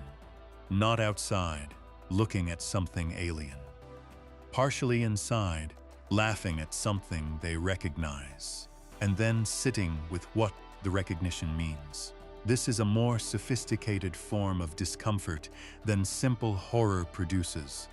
Simple horror works through alienation, through the presentation of something so foreign to the audience's experience that the fear is clean, and the boundary between viewer and subject is clear. The discomfort American Psycho produces works through proximity, through the collapsing of the boundary, through the film's insistence on placing the audience inside the logic of the world. It is criticizing and leaving them there long enough that they cannot pretend the inside of that logic is unfamiliar territory. There is a specific demographic for whom this proximity is closest, and it is worth being direct about it. The film resonates most strongly in the aspirational reading and in the more uncomfortable recognition that sits underneath it, with men of a particular type, ambitious, competitive, oriented toward success in external, legible, status-conferring terms, living in or aspiring to live in environments where the kind of social performance the film depicts is not a satirical exaggeration, but a reasonably accurate description of how things actually work. These are the men who laugh hardest at the business card scene and feel the laugh catch. These are the men who recognize Bateman's morning routine not as absurdity, but as a slightly extreme versions of something they do or aspire to do. These are the men for whom the film functions not as a portrait of an alien monster, but as a distorted reflection in a funhouse mirror, distorted enough to be funny and recognizable enough to be disturbing. Ellis was writing about these men, about the world that produces them and the logic that shapes them, and the specific kind of loneliness and disconnection that comes from a life organized entirely around performance and external validation. He was not writing from contempt. He was writing from inside, or close to inside, which is why the portrait has the texture it has, why it produces recognition rather than simple judgment. The men who find Bateman aspirational are not failing to understand the character. They are demonstrating exactly the dynamic the character was built to illuminate. They are showing that they are close enough to Bateman's world that the satire reads as blueprint rather than warning. And this demonstration, this proof that the values Ellis was critiquing in 1991 had not disappeared but had found new hosts, is itself part of what the work was designed to produce. The women in the audience have a different experience of the film, and this difference is worth examining because it reveals something about how the film's discomfort is gendered. For female viewers, the recognition that male viewers experience as uncomfortable proximity tends to be replaced by a different kind of recognition. The recognition of the world that Bateman moves through as a world they know from the outside, a world whose logic they have had to learn in order to navigate it, whose codes they have had to read without being entirely inside them. The boardroom competitiveness, the status rituals, the way men in certain environments evaluate each other and everyone around them through the lens of external markers. The specific quality of male social performance that the film depicts, the investment in appearance and hierarchy, and the management of how one is perceived, is not foreign to female viewers.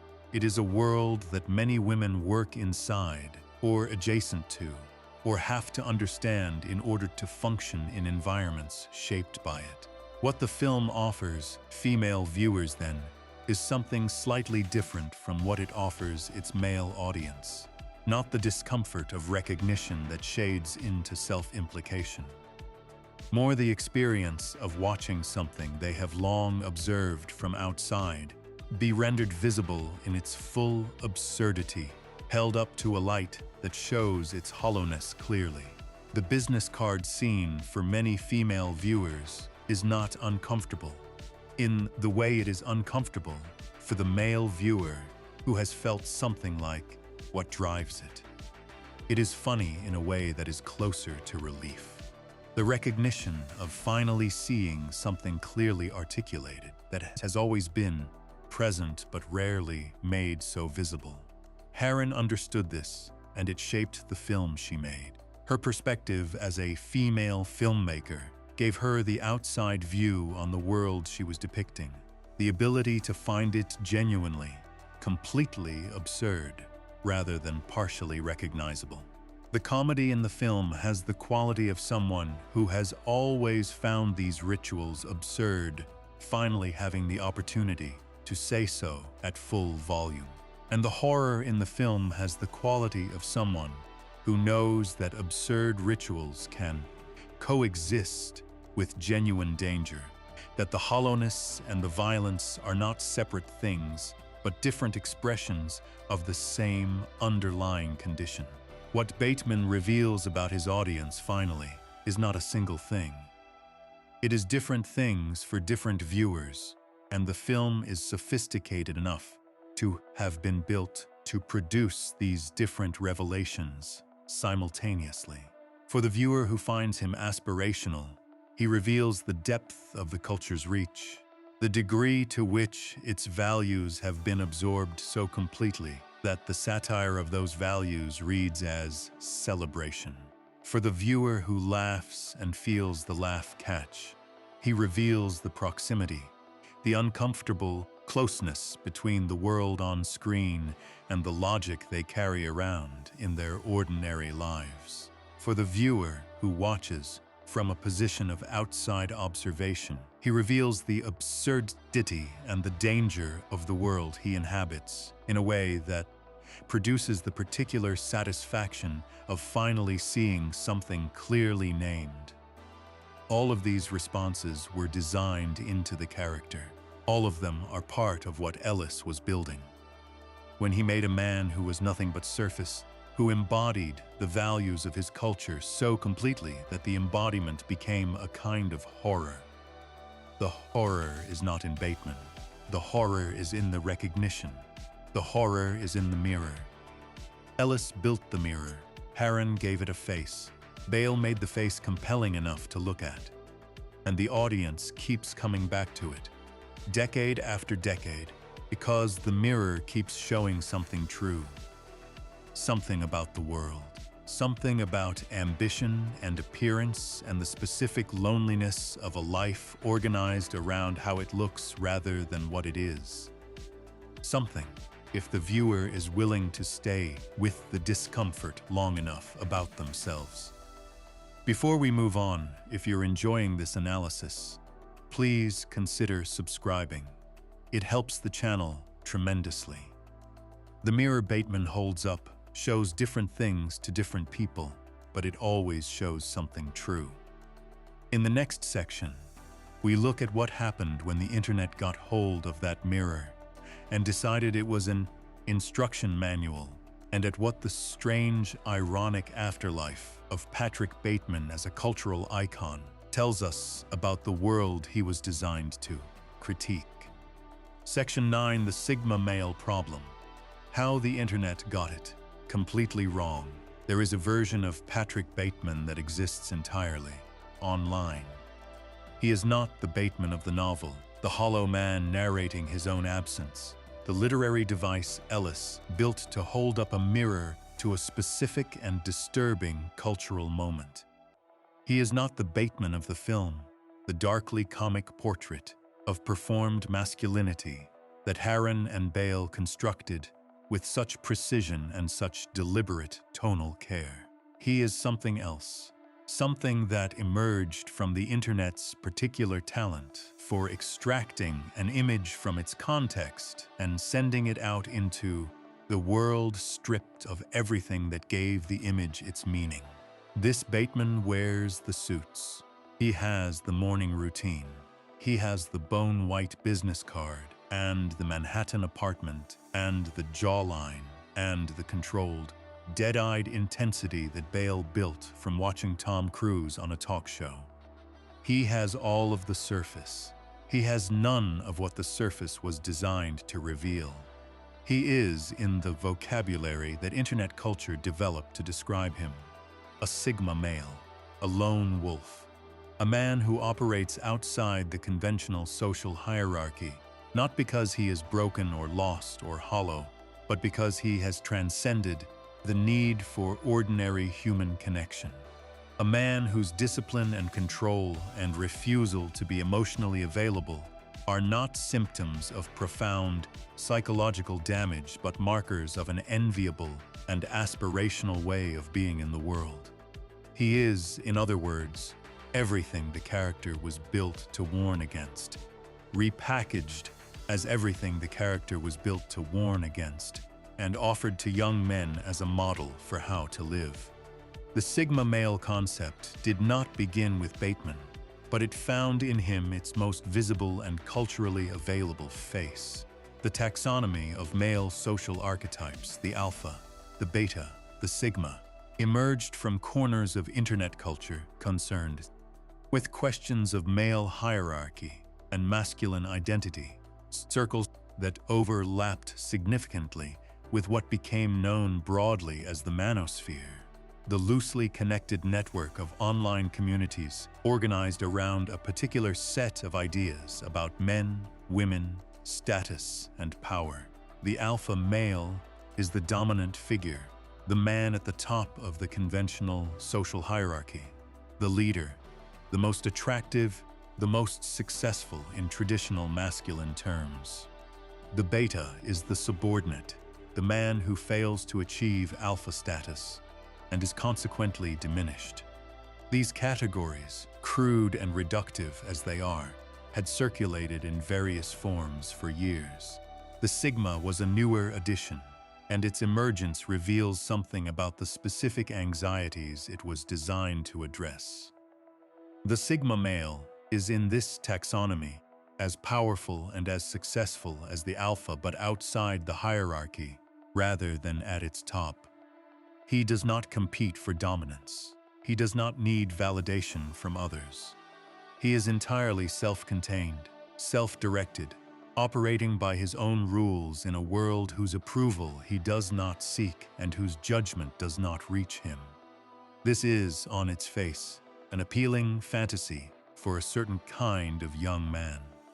The fantasy of being beyond the need for connection, beyond the vulnerability that comes with caring what anyone thinks, beyond the ordinary human experience of wanting to be liked and accepted and seen.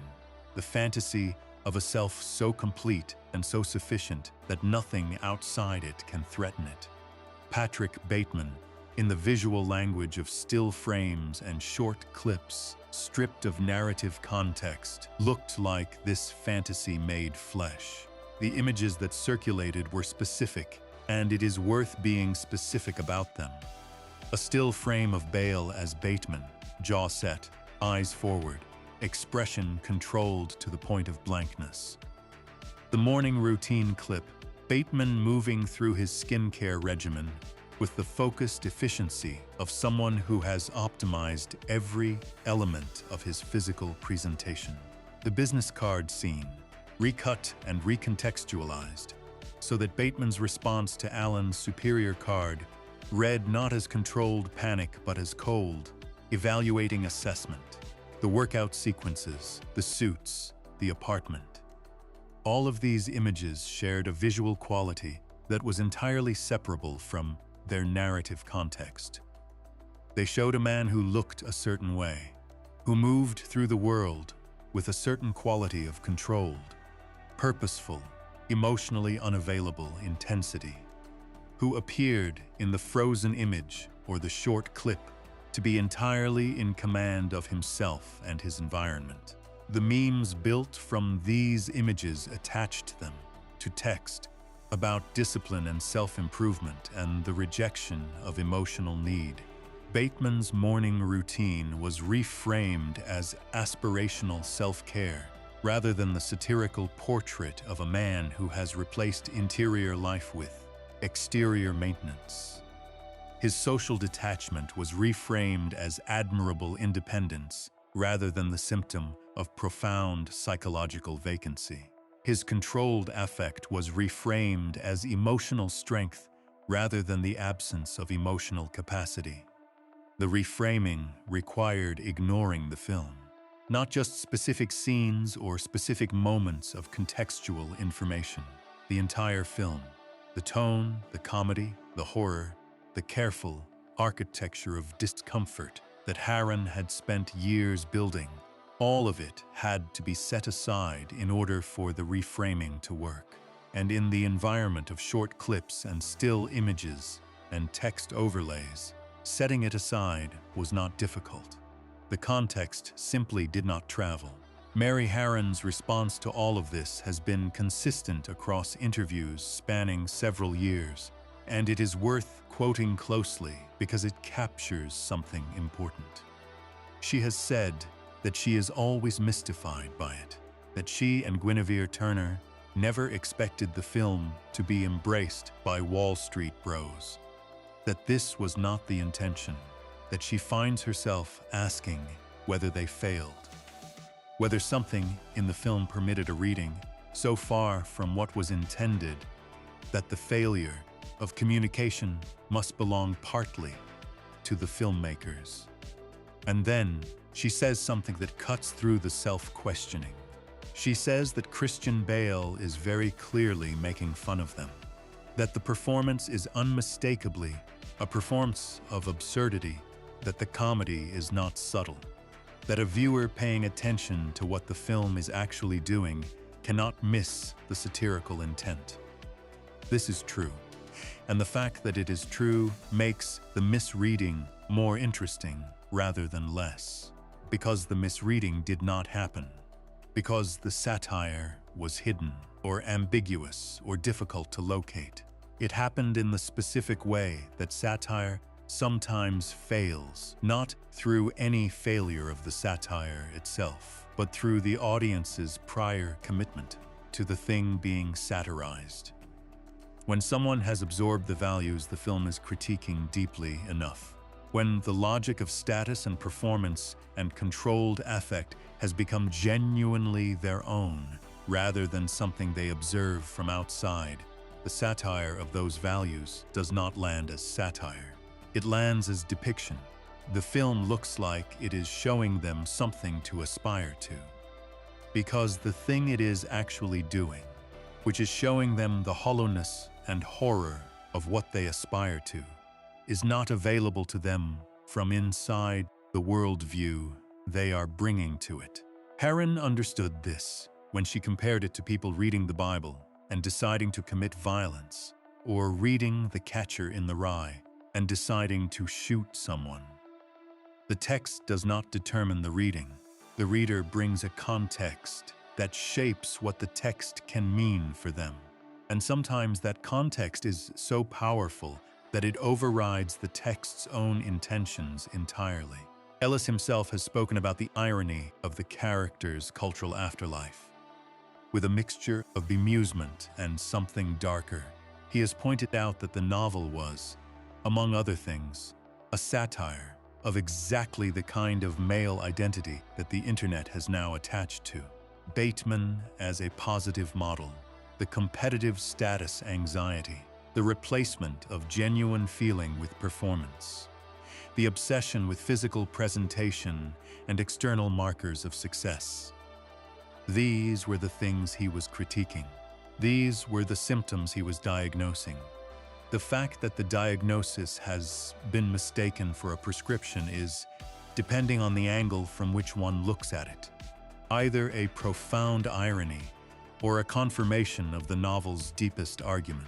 If the novel argued that the culture was producing a class of men so thoroughly shaped by its values that they could no longer see those values as values rather than simply as the way things are, then the internet's embrace of Bateman as a role model is that argument proving itself in real time. The culture produced the character as a critique. The culture then absorbed the critique and turned it into aspiration. The mirror was held up. The reflection was taken as a portrait of someone to become. This is not ultimately surprising. It is in the nature of satire that it can be absorbed by the thing it is satirizing, if the thing is powerful enough. Satire requires the audience to occupy a position of some distance from the target, to be able to see it from outside. When the target is not a specific person or institution, but a set of values so pervasive they constitute the water people are swimming in, the distance required for the satire to land is genuinely difficult to achieve. The TikTok incarnation of Bateman is worth examining specifically because TikTok's format does something to the character that earlier meme culture only partially accomplished. The short video format, with its emphasis on visual aesthetic and its compression of meaning into a few seconds of image and sound, is ideally suited to extracting and circulating the surface of things while the depth disappears. A 7-second clip of Bateman's morning routine, set to the kind of focused, driving instrumental music that accompanies aspirational, self-improvement content, communicates a complete aesthetic package. the discipline, the control, the optimization of the physical self, the intensity. What it cannot communicate in 7 seconds without context is what the morning routine means within the film's argument. The morning routine in the film is the opening demonstration of a man who has replaced interior life with exterior maintenance, who spends enormous focused energy on the surface of himself because the surface is all there is. Watched in context, with everything the film subsequently builds, the routine is the first piece of evidence for the argument about vacancy. Watched as a standalone clip, it looks like a man who takes care of himself. The hashtag #SigmaFace, which accumulated over 132 million views, attached Bateman's controlled, dead-eyed expression to a broader cultural phenomenon about performed emotional unavailability as a marker of masculine strength. The expression in the film is the visual sign of nobody being home, of the performance running without anyone behind it. In the Sigma face trend, the same expression becomes something to replicate, something that communicates a desirable quality, something that young men practice in the mirror or in front of a camera. The mirror again, but now the direction has reversed. Instead of the film holding the mirror up to the culture is holding itself up to the film, trying to match the reflection. The irony at the center of all of this is so precise that Ellis could not have invented it if he had tried.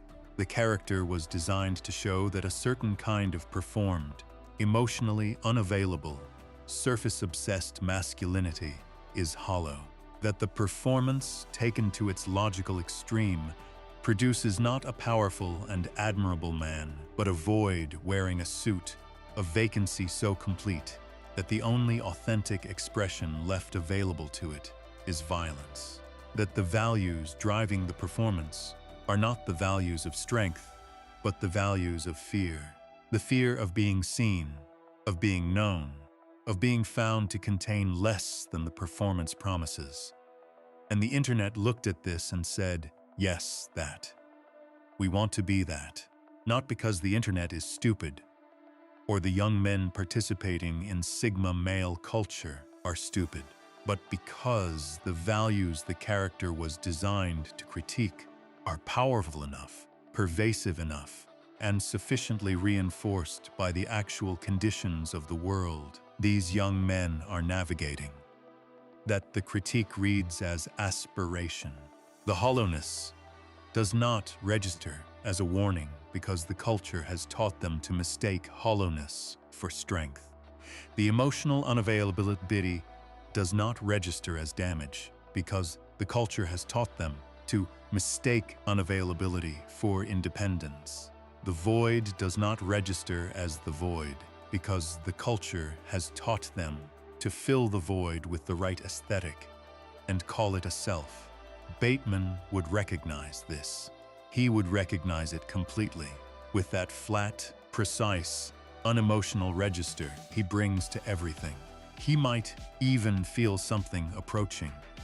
The closest thing he has to satisfaction, the cold acknowledgement that the world he was made by is still making people like him, still running the same process, still producing the same end result. The suits are different now. The brand names have updated. The business cards have been replaced by follower counts and engagement metrics and the specific currencies of status that digital culture has, developed to replace the ones it inherited. But the dynamic is the same. The performance is the same. The vacancy at the center of the performance is the same.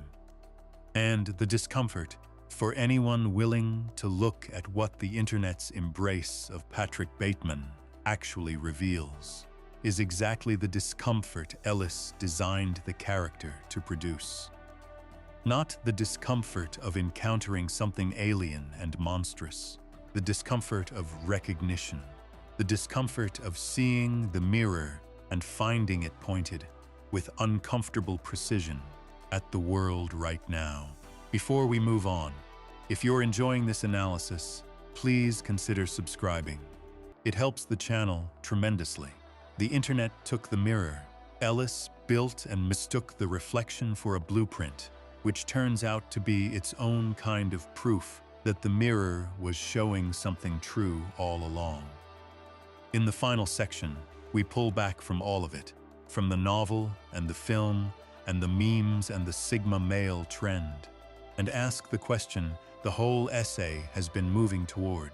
Why does Patrick Bateman still unsettle us 35 years on, and what does that persistence tell us about the world we are living in right now? Section 10. Why he still unsettles. The lasting design of Patrick Bateman, 35 years, is a long time for a character to stay uncomfortable. Most fictional creations that generate genuine cultural shock at the moment of their arrival tend to settle, over time, into something more manageable. The edges soften. The context accumulates. The thing that felt urgent and disturbing when it first arrived becomes, gradually, a known quantity, something that can be appreciated for its craft or its historical significance, without producing the specific quality of unease it produced when it was new. The monster becomes familiar. The mirror stops showing anything the viewer has not already seen. Patrick Bateman has not done this. He is more discussed now than he was when the novel was published in 1991. More viewed, more analyzed, more argued about, more present in the cultural conversation than he was when the film arrived in 2000. He has traveled through decades and platforms and cultural moments, and arrived in the present tense, not as a historical artifact, but as something that continues to feel, to the people encountering him for the first time, and to the people returning to him after years, genuinely relevant, genuinely current, genuinely uncomfortable in the original way, the way Ellis intended, the way Heron built, the way Bale embodied. The question worth asking, the one this entire essay has been building toward, is why? What is it about the design of this character that keeps him sharp? What did Ellis put into the construction of Patrick Bateman that has allowed the discomfort to survive so much time and so much change and so many attempts by the culture to absorb and neutralize it? The answer is not simple, but it is knowable. And knowing it requires looking one more time at what the character actually is, stripped of everything that has accumulated around him, held up in the light by itself. Patrick Bateman is a mirror. That is his function and his design. He was built to reflect something back at the people looking at him, and what he reflects is not fixed. It shifts with the culture, adjusts to the moment, shows different things to different people at different times. But it always shows something true, and it always shows it in a way that is difficult to look away from and difficult to look at. That quality, the quality of a reflection that is true and uncomfortable and impossible to fully dismiss, is what has kept him alive. Mirrors do not age the way monsters do. A monster that was frightening in 1991 can become, by 2026, a period piece, something that tells you about the fears of a specific cultural moment without necessarily producing those fears in the present. The thing being feared has changed. The monster no longer matches the shape of current anxiety. It becomes interesting historically rather than disturbing immediately. A mirror does not work this way. A mirror shows you what is in front of it, and what is in front of it changes as the culture changes. The reflection updates. The discomfort renews itself. The same design that produced recognition in 1991 produces recognition now, not because the world has not changed, but because the world has changed in ways that keep putting new versions of the same thing in front of the glass. Ellis built a mirror calibrated to reflect the specific pathology of consumer culture under late capitalism, the replacement of authentic selfhood with performed selfhood, the evacuation of genuine feeling and genuine connection in favor of status signals and external validation, the specific loneliness and violence that accumulate in the gap between what a life looks like from the outside and what it feels like from the inside. This pathology has not resolved. It has intensified. The mechanisms have multiplied. The surfaces have proliferated. The performance of self has found new stages and new audiences, and new currencies of validation. And the underlying dynamic, the thing Ellis was documenting when he sat in his Manhattan apartment in the late 1980s, feeling like he was disappearing into the performance of his own life, is not historical. It is present. It is in many ways more present now than it was then. Bateman keeps unsettling because the thing he was built to reflect keeps being there to reflect. The specific texture of the discomfort has evolved, and this evolution is worth tracing because it tells you something about how the character has aged and what he now shows that he could not have shown in 1991. When the novel was published, the discomfort was primarily about recognition of a class and a moment. The yuppie culture, the Wall Street world, the specific 1980s configuration of American ambition and consumer excess. Readers who were not inside that world could find it disturbing as a portrait of something other, something that lived in a particular zip code among a particular kind of person. The distance was available if you wanted it. That distance has closed. The values Ellis was documenting as the specific pathology of a specific class in a specific decade have become, in the intervening 35 years, something closer to the general operating logic of a much broader culture. The concern with appearance and the management of how one is perceived is not now a Wall Street phenomenon. It is a social media phenomenon, which means it is a nearly universal phenomenon. The replacement of authentic self with performed self is not now the particular damage of a narrow class of ambitious young men in Manhattan. It is an experience available to anyone with a phone and an account, and an audience, however small, whose approval can be sought and whose response can be monitored, and whose assessment of the performance can function as a substitute for any internal sense of worth. The morning routine is a content category now. The business card is a follower count. The watermark that tips Bateman over the edge has become the metric that is slightly higher than yours. The engagement rate you cannot quite reach. The version of the performance that the algorithm rewards more than your own. Bateman is not a period piece. He is a preview. The discomfort the character produces now has an additional layer that was not available in 1991. And it has been added by everything that has happened to the character in the years since his creation. The Sigma male phenomenon. The internet's embrace of him as an aspirational figure. The memes and the TikToks and the follower counts and the young men practicing his expression in front of their cameras. All of this has added something to the mirror. The reflection now includes not just the original image, the hollow man in the expensive suit moving through a world of surfaces, but also the image of the people holding the mirror up to themselves and trying to match what they see. The reflection includes its own misreading. The discomfort now contains, as one of its layers, the discomfort of watching the warning become the aspiration, the critique become the instruction manual, the mirror become a how-to guide. Ellis built a character designed to make people uncomfortable by showing them something true about the world. The world took that character and demonstrated, more clearly than any novelist could have arranged, that The truth he was showing was even truer than he knew. The values he was documenting were powerful enough, not just to produce Patrick Bateman, but to produce a generation of people who look at Patrick Bateman and want to be him, who practice his expression, who adopt his aesthetic, who absorb the surface and miss entirely what the surface was built to reveal.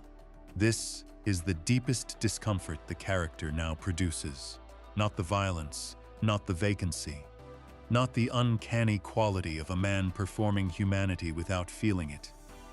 The deepest discomfort is the proof delivered by the culture itself that the thing Ellis was warning about in 1991 did not recede or resolve or get corrected by the passage of time and the accumulation of cultural self-awareness. It grew, it found new forms.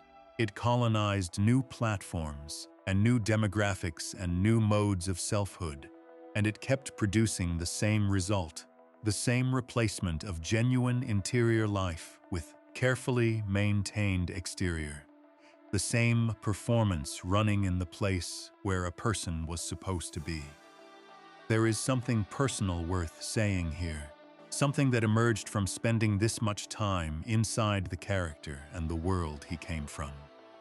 The thing that surprised me, going back through the novel and the film and the interviews and the decades of reception and misreception, was how much Ellis's own account of why he wrote it matters to the final reading of the character. He wrote it from inside a feeling he recognized: isolation, the sensation of performing a life rather than living one. The specific modern anxiety of going through all the correct motions and finding at the end of the day that the motions had not produced anything that felt real. That is not a 1980s feeling. That is not a Wall Street feeling. That is a feeling that belongs to the present moment as much as it belonged to any moment before it. It is the feeling that a culture organized around performance and external validation tends to produce in the people living inside it, regardless of the specific form the performance takes or the specific platform on which the validation is sought. Bateman was built from that feeling, taken to its extreme.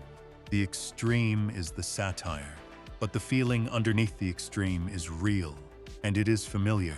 And it is one of the things the mirror keeps showing, because it is one of the things that keeps being there to show.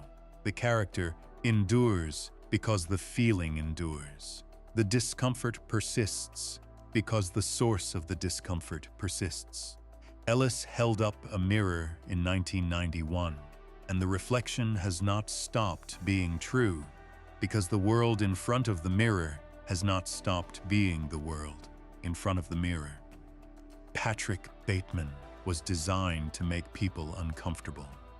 He was designed to produce the specific discomfort of recognition, the flinch of seeing something familiar in something monstrous, the uncomfortable proximity between the satirical extreme and the ordinary daily experience of living in a culture that values surfaces over everything beneath them. He was designed to be a man who is not there, a performance with no performer, a self constructed entirely from external signals, with nothing left over that could be called a person. He was designed to confess everything and have nobody answer the phone. He was designed to be frightening, not because he is alien, but because he is legible. Not because his world is distant, but because his world is recognizable. Not because the values he embodies are foreign, but because they are, in their less extreme form, everywhere. 35 years on, the design holds. The suit is still impeccable. The morning routine is still running. The business card is still excellent.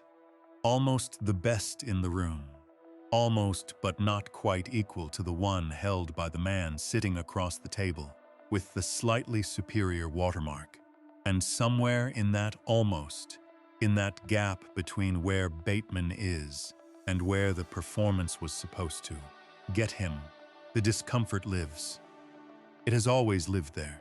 It will keep living there for long as long as culture keeps producing men who are built the way he is built, who replace the interior with the exterior, who perform a self so long and so completely that they forget or never learn what a self felt like before the performance began.